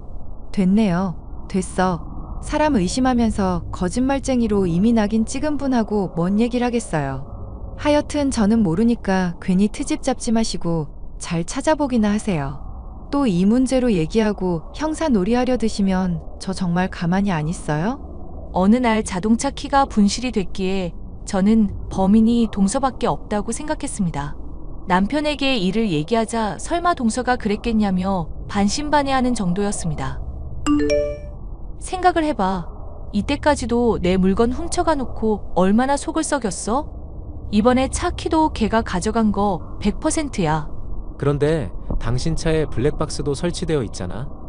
차 몰면 빼박 들킬 일일 텐데 설마 그렇게 얕은 거짓말을 하겠어? 걔 생각을 난 알 수가 없지. 나는 분명히 침대 머리맡에 뒀는데 누가 그럼 그걸 가져가? 어머님이랑 아버님도 모른다고 하고 당신도 아니면 누구겠냐고. 만약 당신 말대로 일단 차 키만 챙겨둔 거라고 하자. 근데 더 좋은 동생 차도 있고 본인 차도 있는데 굳이 안 좋은 당신 차를 챙길 이유는 없지 않을까? 몰라. 뭔가 지캥기는 게 있는 모양이지. 아니면 그냥 단순히 나 골탕 먹이려는 건지도 모르고. 일단 키는 업체에 말해서 추가로 확보해 볼 테니까 당신은 너무 스트레스 받지 마. 나중에 또 찾아서 나올 수도 있으니까 한번 나도 확인을 해볼게. 집에서 찾아볼 때 이미 찾아본 곳은 꼭 표시하거나 기억해둬. 쫄려서 몰래 자기가 훔친 거 스리슬쩍 놓을 수도 있으니까. 알겠으니까 걱정을 마셔, 마누라. 아니면 당신이 서방님한테 한번 슬쩍 떠봐주면 안 될까? 차키 잃어버린 것 같다고 말하면서 수상한 거 있는지 좀 봐달라고. 당신한테 민망해서 직접 말을 못해서 그렇지. 동생도 많이 미안해하기는 하더라. 한번 재수씨 수상한 거 없냐고, 있으면 말해달라고 얘기는 꺼내볼게. 남편과 서방님의 도움을 통해 동서의 꿍꿍이를 알아내기로 한 지 얼마 지나지 않아 저는 출장을 다녀올 일이 생겼는데요. 출장을 다녀오고 제 차를 확인해 보니 어째 사용감이 있고 주차된 위치도 미묘하게 다른 것이 누군가가 사용한 것이 확실하다 싶었습니다. 저는 블랙박스 내용을 확인하기로 마음먹고 남편에게 일을 부탁해뒀습니다. 와, 이거 진짜 난리 났다. 당신 지금 어디야? 블랙박스 내용 빨리 확인해봐야 할 것 같은데. 동서가 자동차 쓴 거 맞지? 그 안에서 담배라도 폈어? 어쩐지 담배 냄새 좀 나는 느낌이긴 하던데. 담배 피기는 했는데 혼자서 핀 게 아니야. 아, 내가 이거 이럴 줄 알았다. 남의 차에서 편하게 담배 피려고 이랬나 보구만. 아니, 그게 아니라 다른 남자랑 담배 핀 상황이야. 그리고 담배 핀 게 문제가 아니라 바람을 핀 게 더 심각한 문제인 것 같고. 바람을 펴? 갑자기 당신 그게 무슨 소리야? 사실 당신한테도 조만간 말을 하려고 했었던 일인데 재수 씨가 바람 피는 거 동생도 의심하고 있었더라고. 당신이 차키 잃어버린 일로 수상하다 뭐다 한 거 전해줬더니 다 말해주더라. 세상에 바람이라니. 지 주부일 한다고 직장 때려치고 탱자탱자 놀기만 하는 년이. 서방님은 그럼 그걸 가만히 뒀어? 일단 바람 피는지 아닌지 증거만 잡으려고 하던 중이었대. 그래서 차 몰래 따라다니고 그런 적도 있는데 눈치챘는지 본인 차로 외출 안 하는 일이 잦아졌다더라. 설마 그래서 내 차키 몰래 훔쳐갔었던 거야? 근데 그게 블랙박스에 바람핀 영상이 다 담겨 있었던 거고? 새파랗게 어린 놈이랑 술 마시면서 아주 문란하게 놀아나고 있더라. 정황 보면 음주운전까지 한 거 확실한데 본인이나 바람핀 어린 놈이나 블랙박스 있다는 거 자체도 모르고 그랬던 것 같아. 재수 씨야 기계치니까 그럴 수 있다고 쳐도 둘 다 참 황당하네. 동서, 나 출장 다녀온 동안 내 차 탔어? 확실히 누가 탄 흔적이 있어서 그래. 형님, 말했다시피 저도 자가 가지고 있거든요. 제가 형님 같은 그지도 아니고 왜 형님 차를 타겠어요? 자꾸 이렇게 긁으시면 저도 못 참아요. 그럼 이번에도 내 차 안 탔다고 천벌 받을 거라고 맹세할 수 있어? 저번에 했으니까 그렇게 어려울 거 없을 거 아냐. 네, 형님 차 안 탔어요. 만약 차 탔으면 천벌 받을게요. 됐어요? 그래? 그럼 동서 천벌 받겠다. 말을 알아듣게 말하세요. 괜히 형사질하면서 사람 몰아가지 마시고. 자차까지 가지고 있는 사람이 블랙박스 차에 설치되어 있는 건 몰랐나 봐? 동서가 상간남 만나서 헛짓거리한 거 다 녹화되어 있던데? 서방님 몰래 바람 피려고 내 차 이용해서 만나고 음주운전까지 한 거 다 담겨 있더라? 형님, 잠시만요. 혹시 그이한테 말했어요? 일단 제 얘기 드러나 보세요. 얘기 더 들을 것도 없어. 그냥 영상 보면 다 확실하게 불륜이라 생각할 만하던데 뭘. 그러니까 오해가 있었다고 말을 하는 거잖아요. 술 먹고 딱 한 번 실수한 거예요. 전에 나보고 구질구질하다느니 뭐니 욕했었잖아. 동서, 매사 떳떳하고 당당하던 사람이 왜 구질구질하게 매달리려고 그래. 그리고 동서. 아니, 네가 하는 말 이제 더 믿고 싶지도 않아. 차키 안 가져갔다고 그렇게 발뺌을 하던 거 기억은 나. 미안해요. 제가 정말 스트레스를 많이 받아서 그랬어요. 남편 무능력한 탓에 시부모님 눈치 보면서 지내다 보니 스트레스를 받아요. 안 받아요? 애정 좀 나눌라 치면 일 때문에 피곤하다고 잠만 자니까 저도 죽을 맛이었다고요. 그게 남의 차 술 마시면서 몰고 바람핀 이유가 되지는 않지. 오랫동안 가족한테 거짓말해오고 기만질해온 대가는 치러야 할 것 같아. 형님, 저 이렇게 이혼하게 되면 불륜녀 딱지 생겨서 인생 망한다고요. 제발 한 번만 눈 감아주시면 안 될까요? 네? 앞으로는 제가 정말 잘할게요. 야, 이년아. 참아줄 때 진즉 선을 지키지 그랬어. 아쉬울 거 없을 때 잘해줬으면 나도 어지간한 건 넘어가줬을 텐데. 이건 서방님에 대한 의리를 생각해서라도 못 넘어갈 문제 아닐까? 아니, 진짜 저 딱 한 번만 살려달라고요. 그만 구질구질하게 굴고 죗값이나 치러, 이년아. 형님. 결국 동서는 서방님에게 이혼을 당하게 되고 친정집에까지 손을 벌려가며 위자료를 토해낼 처지가 되었습니다. 자신은 애정을 못 받아 바람을 핀 것이라 억울하다고 말하고 있지만 듣자 하니 유부녀인 걸 모르고 바람을 폈던 상간남에게까지 버림을 받은 마당이네요. 이래저래 반성할 줄 모르고 거짓말만 하는 여자이다 보니 소송의 결과는 당연히 패배일 수밖에 없었죠. 집에서 동서는 사라지게 됐고 덕분에 전 앓던 일을 뺀 것처럼 시원한 요즘인데요. 동서는 이런 일을 겪고도 여전히 정신을 차리지 못했는지 종종 제게 문자를 하며 가만히 안 놔두겠다느니 뭐니 하면서 막 나가는 모습을 보이고 있답니다. 본인이 저지른 죄의 대가를 치르면서도 정신 못 차리는 모습을 보이니 협박 문자들도 잘 정리해서 조만간 협박죄로 또 신고를 할까 생각 중이에요. 울며 불며 그때 또 빌어도 절대 용서해주지 않을 생각입니다. 사연 끝까지 들어주셔서 감사합니다.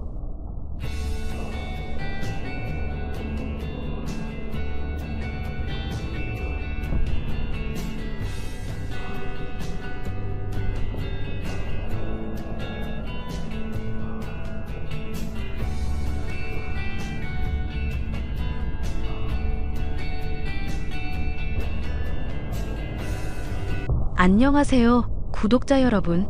구독과 좋아요는 채널 운영에 큰 힘이 됩니다. 믿는 도끼에 발등이 찍히면 더 아프다는 말이 있습니다. 얼마 전까지만 해도 아내와 언젠가는 예쁜 자식을 낳아 행복한 여생을 보낼 수 있을 거라 믿고 있었던 저인데요. 하지만 30평생에 2번 다시 겪을 수 있을까 싶을 정도로 지독한 배신을 당하고 나니 그런 희망이 헛된 것이었음을 깨달을 수 있었답니다. 그 희망을 무참히 꺾은 아내에게 어떻게 복수를 했는지에 대해 얘기를 해볼까 해요. 아, 진짜 우울해서 미칠 것 같다. 일본에 있는 온천 놀러 가서 푹 지지고 맛있는 음식 먹고 싶어. 당신 여행 좋아하는 거 나도 잘 알지? 아님 곧 3년째 되는 결혼 기념일이니까 그날 맞춰서 휴가 한번 잡아볼까? 그럼 당신이랑 2박 3일 정도는 다녀올 수 있는데. 배려해주고 싶은 건 알겠는데 당신이랑 가면 너무 재미가 없어서 그래. 저번에 여행 갔을 때도 옷 후줄근하게 아저씨처럼 입어서 내가 쪽팔렸던 거 말했었잖아. 그럼 혼자 가는 건 어때? 혼자 갔다가 갑자기 나 아프기라도 하면 어떡하라고? 나 빈혈기 많은 사람인데 쓰러졌다가 병원 가게 될 일 생기면? 그럼 당신이 어떤 걸 원하는지 한번 자세하게 말을 해줄래? 나도 적극적으로 돕고 싶어서 하는 말이야. 모르겠어. 왜 나 미칠 것 같고 우울하다는데 선택지를 자꾸 줘? 나 이런 식으로 갑자기 압박 들어오면 힘들다고 몇 번이나 말했잖아. 그래. 일단 진정하고 나중에 얘기하자. 당신이 만약 친구들이랑 놀러 가고 싶다고 하면 나도 배려할게. 20대 후반 맞선에서 만난 아내는 제게 호감이 있나 의심이 될 정도로 시종일관 시큰둥하고 퉁명스러운 사람이었습니다. 예쁜 얼굴값을 톡톡히 한다 싶을 정도로 늘 히스테릭한 모습을 보여줬던 아내였지만 언젠가는 달라질 거라 믿었고 결국에는 결혼까지 하게 됐습니다. 하지만 저의 헌신에도 이기적이고 사람 짐 빠지게 하는 아내의 짜증은 전혀 사라지지 않았죠. 당신 진짜 이럴 거야? 나 자꾸 짜증나게 할 거냐고. 여보, 미안한데 나 곧 회의 들어가야 하는 상황이라서. 무슨 말인지 빨리 설명해주면 안 될까? 당신한테 내가 몇 번을 말해. 나 다이어트 하는데 짜증나니까 이런 거 보이게 하지 말랬잖아. 여보? 난 요 근래 집에 들어가면 계속 자기만 해서 피자 안 먹었는데 당신이 분명 어제 피자 시켜 먹었던 것 같은데 혹시 착각한 거 아냐? 당연히 피자야 내가 시켜 먹기는 했지. 근데 나 손목 안 좋고 무거운 거 들면 힘들다고 했잖아. 그럼 음식물 쓰레기 치우는 것도 당신이 해야 하는 거 아니야? 내가 집에서 청소며 설거지며 요리며 다 하잖아. 피자 안 보이게 치우는 걸로도 혼을 나야 해? 와, 지금 당신 그걸 대꾸라고 해?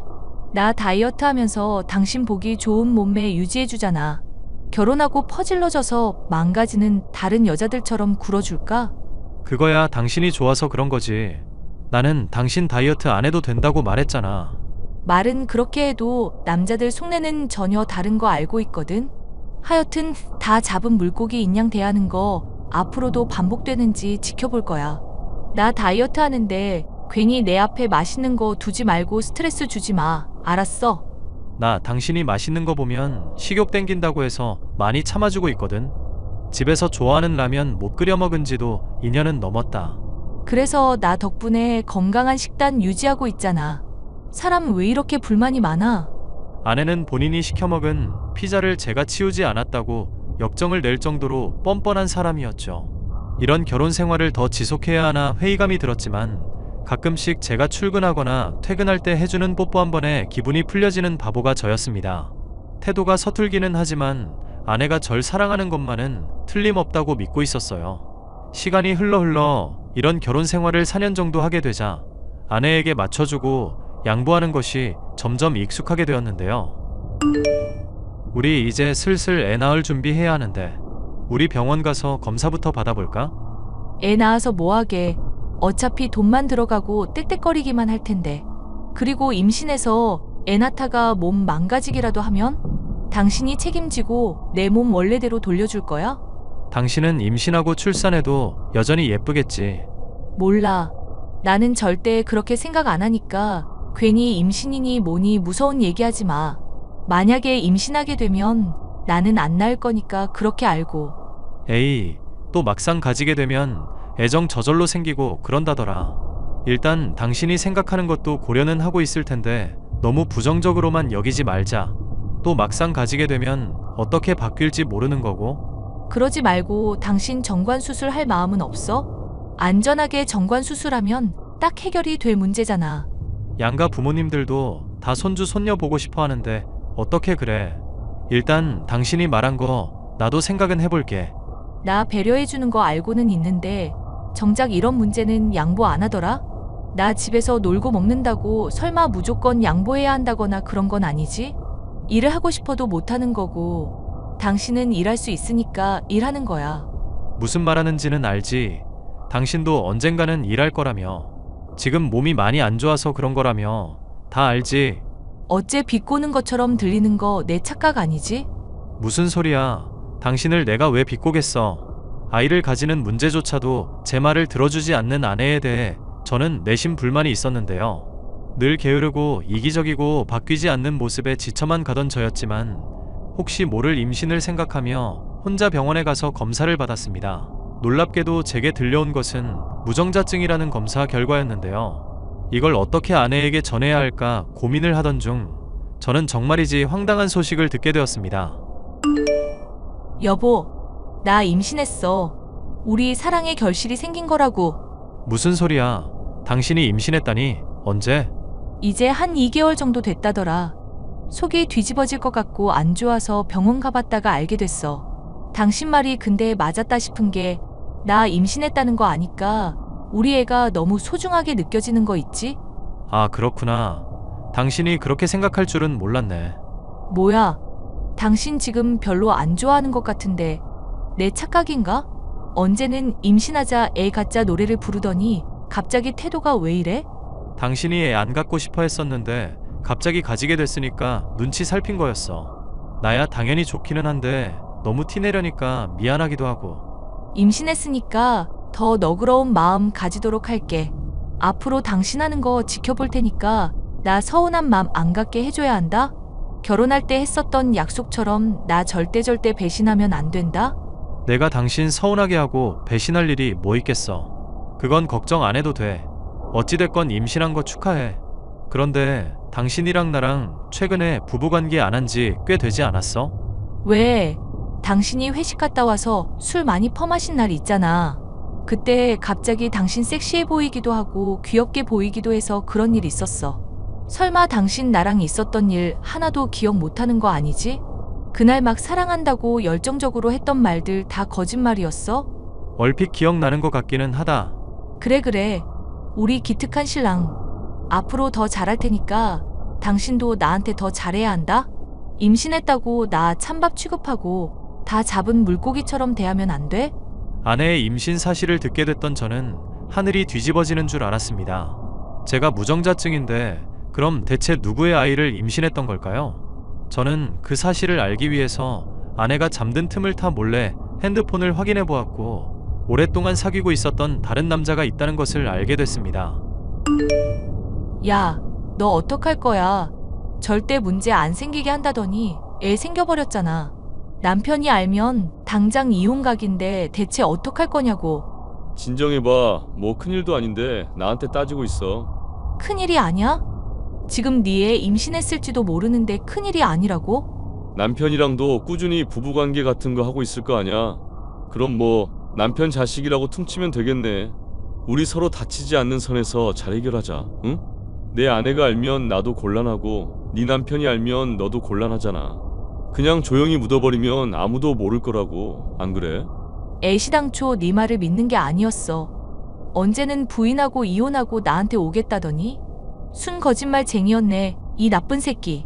당시에는 사랑했어서 그랬던 거고 지금은 사랑이 식은 거라고 해두자. 그리고 나보고 나쁘다 어쩌다 하는데 너도 남편한테는 똑같은 배신자 아니냐? 똥 묻은 개가 겨 묻은 개 나무라는 격이라고 생각하는데. 만약에 네 아이면 어떡할 거야? 몰라. 나도 신경 쓸 일 많고 심란한 사람이다. 내 인생의 잡음 이렇게 생각하지 말고 알아서 잘 처리하자. 만약 애 지우고 싶으면 돈 줄 테니까 그렇게 알고 있고. 네 애면 너 와이프랑은 이혼하고 나랑 결혼하는 거야? 징글징글한 소리 좀 하지 말자고 좀. 여자가 뭐 이렇게 매력없게 매달리고 그러냐. 그리고 너 성격을 내가 어떻게 감당하라고 결혼 같은 소리를 하고 있어? 우리는 그냥 딱 이렇게 거리둘 때 가장 아름다운 관계야. 사실 나 남편이랑 부부관계 안 한 지 오래됐어. 그래서 그거 우길 수도 없고 임신한 거 네 애 맞다고. 뭐 그럼 술에 취한 날 적당히 하루 잡아서 그날 부부관계 했다고 우겨보든가. 자꾸 나한테 나쁜 머리 좀 쓰게 하지 말고 알아서 잘 수습해봐. 너 남편 완전 호구라며. 너 정말 쓰레기구나. 어떻게 네 애를 임신했다는데 그렇게 무책임하게 말을 해? 그럼 애를 지우든가. 왜 자꾸 나한테 그러실까? 성인이면 알아서 자기 결정을 좀 내리면 안 되냐?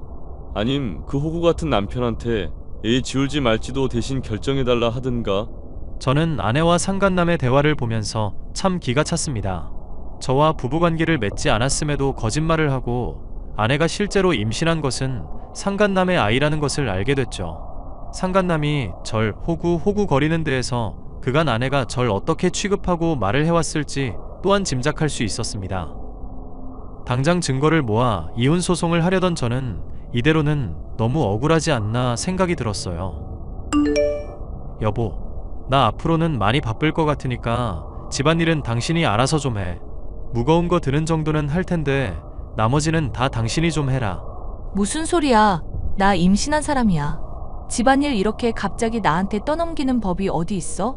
미안한데 나 이제 일에 좀 욕심이 생겼거든. 잘하면 승진할 수도 있을 것 같고 사람들한테도 인정받는 중이야. 당신이 뭐라고 해도 나는 업무에 좀 비중을 두고 신경 쓰고 싶어서 그래. 와, 진짜 어이가 없다. 당신 이러려고 나랑 결혼했어? 몇 년 동안 나 당신이 하는 고집들이며 억지 다 참아줬잖아. 이 정도 권리는 있다고 생각하고 뭐라 말하건 나는 결정했으니까 그렇게 알아. 이렇게 통보식으로 말하면 내가 그렇구나 하고 따를 줄 알았어? 이럴 거면 차라리 이혼을 해. 당신 뜻이 그렇다면야 이혼을 하지 뭐. 뭐? 당신 무슨 소리야. 나 당신이 사랑하는 김영애라고. 결혼하자고 그렇게 매달렸던 여자야. 설마 나 임신했다고 정이 뚝 떨어지기라도 한 거야? 우리 애가 졌는데 정 떨어질 일이 뭐 있겠어. 말했듯이 나는 일에 매진하고 싶은 욕심 때문에 그런 거니까 오해는 하지 말아줘. 여보, 잠깐 나랑 얘기 좀 하자. 당신 오늘 정말 이상해서 그래. 이상할 거 없고 나는 원래 이런 사람이었어. 그동안 당신 많이 배려하고 참아주느라 그랬던 거지. 하여튼 그렇게 알아. 여보, 아내에 대한 배신감과 분노가 있으니 집안일에서 손을 떼겠다는 통보도 수월했습니다. 아내는 처음에는 많은 반발을 했지만 이내는 자신의 처지를 받아들이더군요. 상간남에 대한 애정 때문에 자식을 꼭 낳겠다는 생각인 건지 알 수는 없었지만 태도도 날이 갈수록 고분해져 갔습니다. 저는 이쯤에서야 아내가 전형적인 강약 약강임을 알게 되었죠. 스스로도 이건 좀 심하다 싶을 정도로 막대하니 오히려 저를 남자답다 생각하며 호감을 보이는 것이 아내였습니다. 여보, 오늘도 혹시 회식이라든가 뭐 야근 같은 거 있는 거 아니지? 우리 결혼 기념일인데 간만에 와인도 마시면서 진한 시간 보내는 건 어떨까 해서. 임신한 사람이 무슨 와인이야. 그리고 미안. 나 많이 바쁘니까 혼자서 저녁 챙겨 먹고 있어. 돈 보내놓을 테니까 그걸로 해결하고. 승진하고 나서는 어째 사람이 더 바빠진 것 같아. 돈 많이 주는 만큼 열심히 일해야 하는 것도 당연하지. 자꾸 징징거리지 말자. 일 때문에도 바쁜데 당신 투정 받아줄 시간 없어. 응, 미안. 내가 당신 바쁜 줄도 모르고 괜히 투정 부렸네. 나 그냥 당신이랑 같이 시간 보내면 일 때문에 생긴 스트레스도 풀릴 것 같아서 말해봤던 거야. 당신이 힘들면 이렇게 귀찮게 하는 것도 안 할게. 조만간 휴가 낼 테니까 그때 한번 놀러 가든지 하자. 그러고 보니 요즘 당신 체중도 많이 빠진 것 같고 슬림해졌더라. 일이 바빠서 그런지 뭔가 인상이 날카로워지고 지적으로 변한 느낌? 스트레스 많이 받아서 살이 많이 빠지긴 했지. 하여튼 나 바쁘니까 쓸데없는 소리 하지 말고 먼저 쉬고 있어. 응. 만약에 빨리 들어오게 되면 꼭 연락 주세요. 사랑하는 여보. 저는 아내의 배신으로 인한 스트레스를 업무에 매진하는 것으로 풀었었고 덕분인지 회사의 인정을 받아 승진까지 하게 됐습니다. 아내는 제가 일에 매진한다고 갈수록 무신경해졌음에도 불구하고 더 매달리고 애정을 갈구하는 여자가 되어 있었죠. 제가 아내를 그렇게 사랑하고 헌신했을 때와는 달리 오만정이 다 떨어진 것처럼 대하니 이런 모습을 보이더군요. 이렇게 변한 아내의 모습에도 허탈하기도 했지만 한방 먹여주고야 말겠다는 복수심은 사그라들지 않았습니다.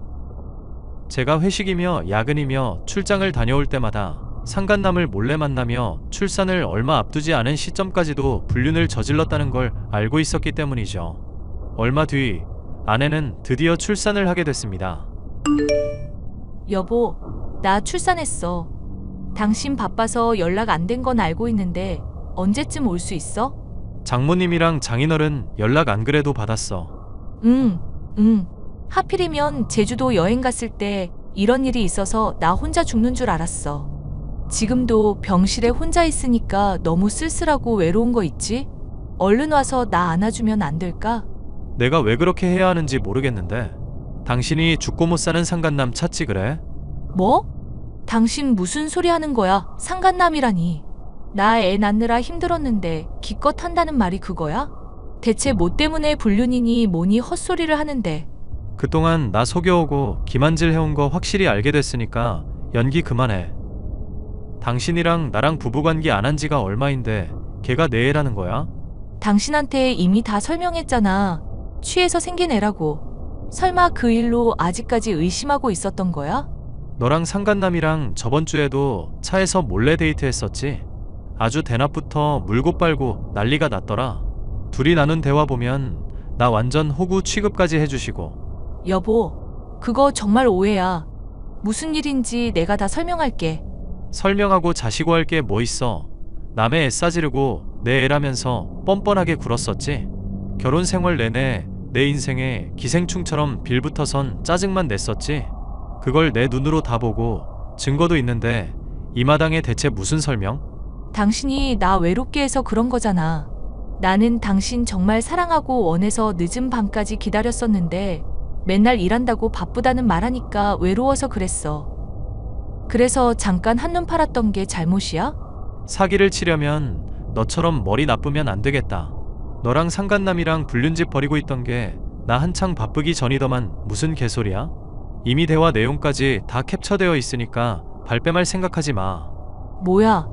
혹시 당신 이때까지 나 바람핀 거 알면서 일부러 숨기고 있었던 거야? 나 엿먹어보라고 출산할 때까지 기다렸던 거냐고. 네 맘대로 생각하세요. 나는 이혼하고 위자료 받아내기만 하면 그만이니까.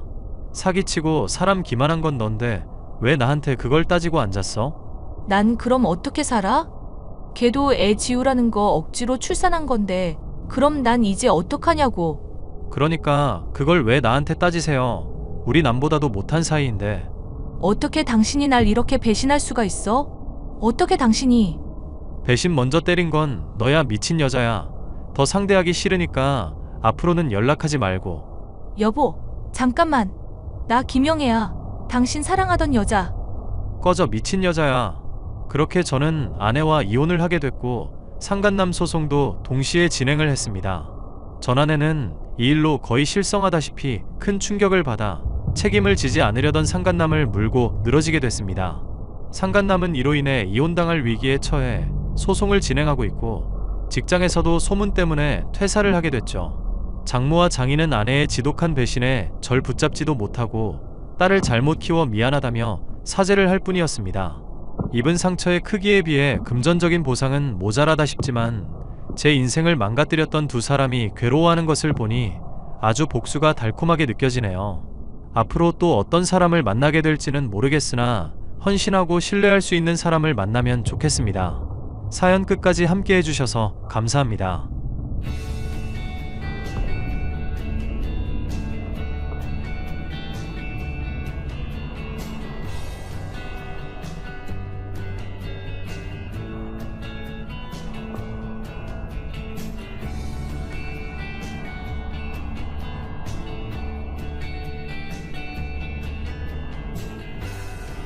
안녕하세요, 구독자 여러분.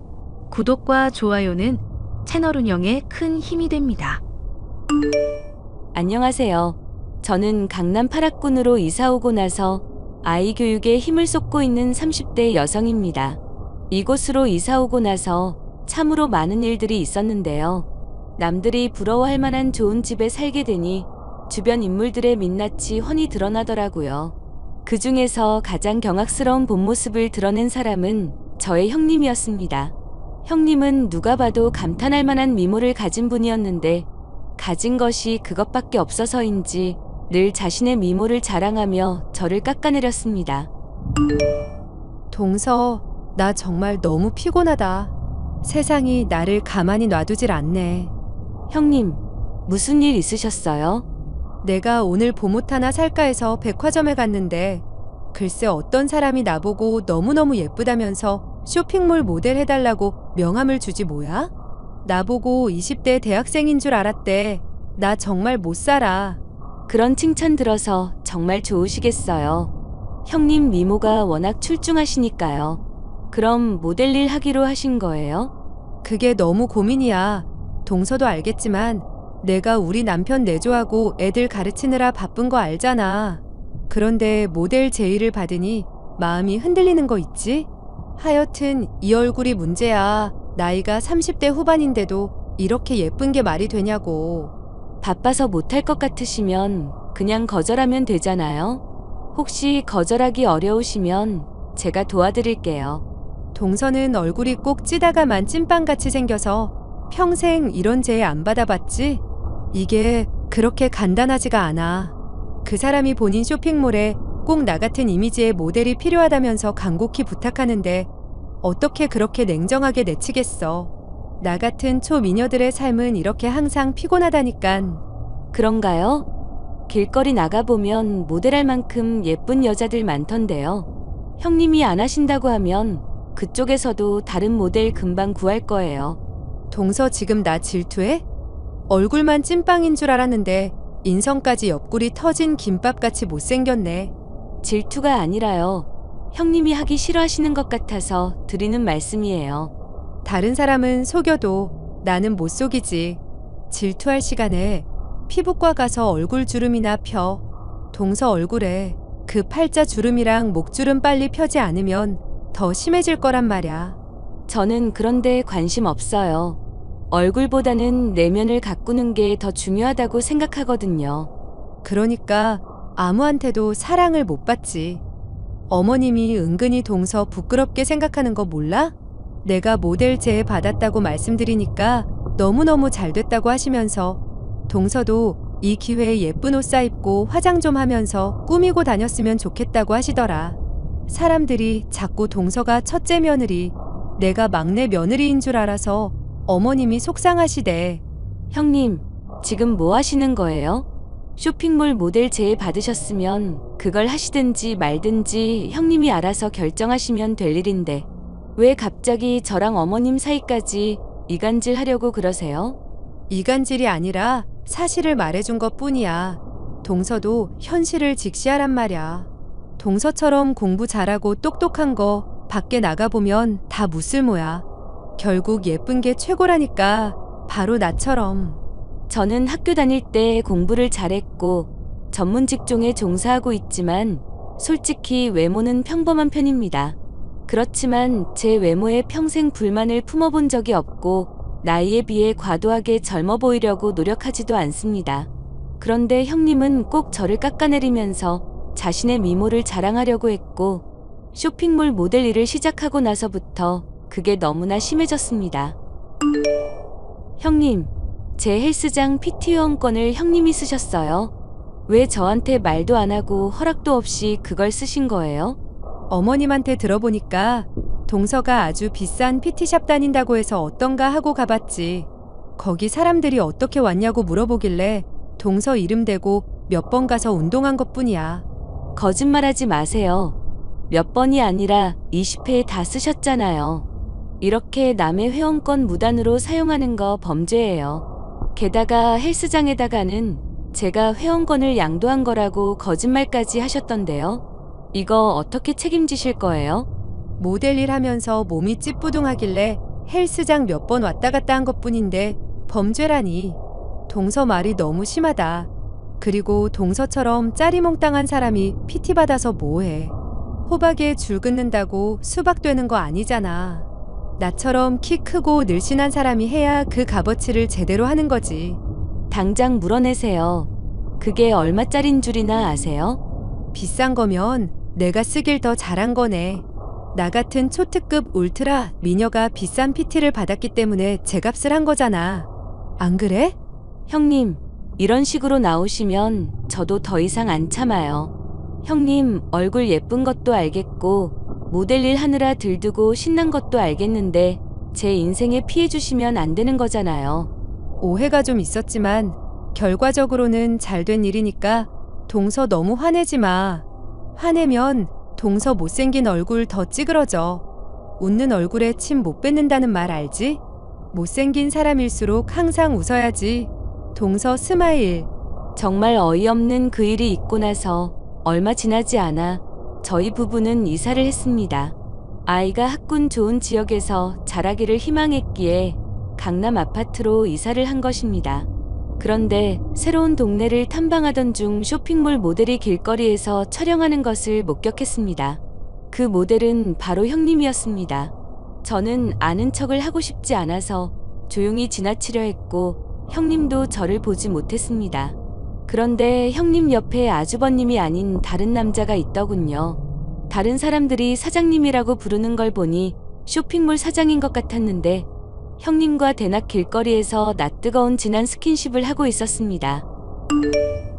아가, 이사는 잘 끝냈니? 거기 집값이 그렇게 비싼 곳이라면서? 아이 교육 때문에 조금 무리해서 왔어요. 대출도 많이 받았고요. 저희 친정에서도 도움 많이 주셨어요. 너네가 그렇게 여유가 넘친다니 나도 당당하게 요구해야겠구나. 내가 쓸 데가 있으니 5억만 내놓거라. 현금 5억이요? 저희한테 그런 돈이 어딨어요. 강남 아파트로 이사할 돈은 있고 나한테 줄 돈은 없다는 거냐? 이래서 자식 새끼 키워봐야 소용이 없다는 거야. 그렇게 착한 우리 둘째가 너 만나서 결혼하더니 지 가정이 최고인 줄만 알고 나한테는 콩고물 하나 떨어지는 게 없구나. 이번에는 나도 그냥은 못 넘어가겠어. 어머님, 도대체 그렇게 큰 돈이 왜 필요하세요? 우리 첫째 며느리가 일하는 쇼핑몰에 투자 좀 하려고 그런다. 거기가 지금 해외 진출 준비하고 있대. 사장이 40대 여성인데 아주 사업 감각이 좋고 수완이 뛰어나다고 하더라. 이번에 투자하면 못해도 최소 3배 이상은 돌려받을 수 있대. 형님이 일하는 쇼핑몰 사장이 40대 여성이라고요? 어머님, 그 사장 한 번이라도 만나보셨어요? 아직 만나본 적은 없지만 너희 큰형님이 입이 닳도록 칭찬을 하더라. 그 정도면 믿을 만한 사람이겠지. 그리고 그 사장이 나한테 명품백을 선물로 보냈어. 너네한테는 한 번도 받아본 적 없는 그 명품백 말이다. 어머님, 지금 형님 말발에 홀려서 이게 정상적인 투자인지 사기 행각인지 구분이 안 되시는 것 같아요.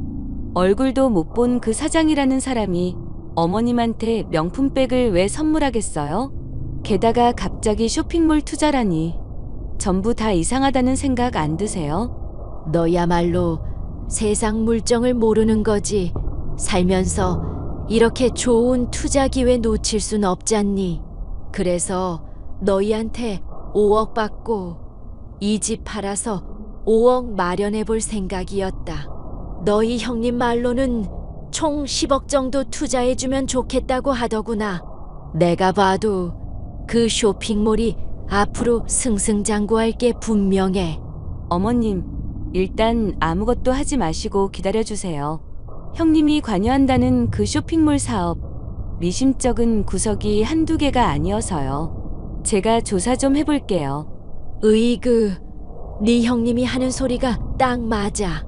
못생긴 게 꼴값 한다더니 어째서 돈 버는 기회가 있어도 용기 있게 나서지를 못하니? 너네한테 투자하라는 소리는 안 할 테니까 그냥 5억이나 내놔. 10억 모두 내 이름으로 투자하련다. 저는 이대로 두다간 큰일이 날 것 같아서 흥신소 사람을 시켜서 형님과 그 쇼핑몰 사장에 대한 뒷조사를 부탁했습니다. 아니나 다를까 두 사람의 속내는 아주 시커맸습니다. 동서, 나한테 말도 안 하고 이사했다며? 어떻게 그럴 수가 있어? 건방지게. 제가 형님한테 허락받고 이사해야 하는 사람인가요? 저는 거주 이전에 자유가 있는 성인인데요. 못생긴 게 어디까지 나대는지 지켜보려고 했는데 건방이 하늘을 찌르네. 그 얼굴로 강남 50평짜리 아파트를 산다고? 그게 말이나 돼? 동서 얼굴은 반지하가 어울리니깐 우리랑 집 바꾸자. 생긴 대로 살아야지. 미친년이 지랄하네. 뭐? 야, 너 니네 쇼핑몰 사장이랑 얼마를 헤쳐먹으려고 작당했니? 불륜 관계인 것도 모자라서 우리 집 식구들한테 10억을 뽑아먹으려고 개수작을 부려? 너 내가 아주 쇠고랑차게 해줘. 동서, 그게 무슨 말이야. 10억은 정정당당한 투자금이지. 좋은 투자처가 있어서 돈 좀 달라고 말한 게 그게 어떻게 범죄가 돼. 네가 어머님한테 니네 쇼핑몰 사장 40대 여자라고 했다며. 니네 사장 배 나온 50대 아저씨인 거 내가 다 봤는데 어디서 그런 구라를 쳐. 그리고 쇼핑몰 해외 진출은 개뿔. 그 돈 꿀꺽하고 니네 둘이 해외로 튀려고 한 게 네가 말하는 해외 진출이냐? 너 아주 나한테 딱 걸렸어. 동서, 내 말 좀 들어봐. 사장이 40대 여성이라고 한 건 미안해. 50대 남성이라고 하면 어머님께서 거부감 느끼실까봐 그랬어. 그렇지만 우리는 불륜 사이도 아니고 정말로 해외 진출 투자금 받으려고 했다고. 그럼 이 사진은 뭔데? 이제 와서 발뺌해도 소용없어. 이미 흥신소통해서 니들이 사기 계획 세운 거 전부 다 알아냈으니까. 그 돈 들고 동남아 가서 호의호식 하려고 한 계획까지 전부 다. 동서, 전부 다 오해야. 쇼핑몰 모델 일 하면서 사장과 가깝게 지낸 건 사실이지만 그런 사이는 아니야. 그리고 동서 가정 그렇게 찝찝하다면 어머님한테 말씀드린 투자 계획도 철회할게. 그러니까 우리 남편한테만 말하지 말아줘. 나 애가 둘이야. 가정의 평화는 지켜줘야 하잖아. 애가 둘이면 더 성실하게 살아갈 생각을 해야지. 어떻게 가족한테 사기를 칠 생각을 하니? 그 돈 들고 사장이랑 야반도주 계획할 때는 애들 얼굴은 생각도 안 났나 보지? 그리고 이미 너네 둘이 불륜 관계라는 증거는 차고 넘치니까 더 이상 나한테 거짓말할 생각은 하지 마. 정말 미안해. 전부 실수였어. 그 사람이 나보고 예쁘다면서 선물 공세 펼치니까 나도 모르게 마음이 흔들렸던 거고. 잠시 방황하다가 내 가정으로 돌아갈 생각이었어. 방황 같은 소리 하네. 돈 많은 사장이 들이대니까 너도 좋았던 거잖아. 항상 네 편이었던 어머님까지 살살 꼬시면 돈 나올 것 같으니까 10억 들고 튈 계획까지 세운 거 아냐. 너는 인간의 탈을 쓴 짐승이나 마찬가지야. 내가 가진 자료들은 전부 아주버님에게 전송했으니까 뒷감당은 알아서 하도록 해. 뭐라고? 야, 이 못생긴 게 너는 인정사정도 없냐? 그걸 그이한테 보내면 어쩌자는 거야. 그 미모 믿고 남편 사랑, 어머님 사랑 듬뿍 받고 살아왔잖아. 이번에도 그 미모로 잘 해결해 보도록 해. 아주버님과 어머님은 형님의 불륜 사실과 사기 계획을 알고 난 후에 크게 분노하셨습니다. 아주버님은 이혼 소송을 제기했고 당연히 아이들의 양육권까지 빼앗기로 했습니다. 아가, 정말 고맙다. 너 아니었으면 저 악독한 첫째 며느리한테 내 전 재산을 빼앗길 뻔했어. 저 예쁜 얼굴을 하고서 속은 그렇게 시커먼 사람인지 정말 몰랐구나. 어머님, 얼굴만 보고 사람 됨됨이를 판단할 수는 없는 거예요.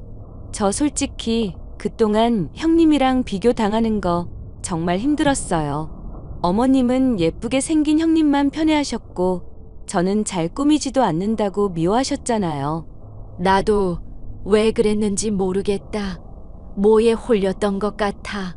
내가 그동안 너를 구박하고 깎아내렸던 거 전부 다 사과하마 어른으로서 할 짓이 아니었어. 진심으로 미안하다. 사과해 주셔서 감사해요, 어머님. 형님은 이제 어떻게 되는 거예요? 이혼 소송 중이니까 곧 결론이 나오겠지. 그 독한 것이 이혼도 곱게 해주지 않겠다고 저리 버틸 줄은 몰랐다. 그래도 변호사 말로는 증거가 워낙 확실해서 양육권까지 무조건 가져올 수 있다는구나. 사람 붙여서 증거 만들어준 네 덕분이야. 별 말씀을요. 잘 마무리됐으면 좋겠네요. 그래.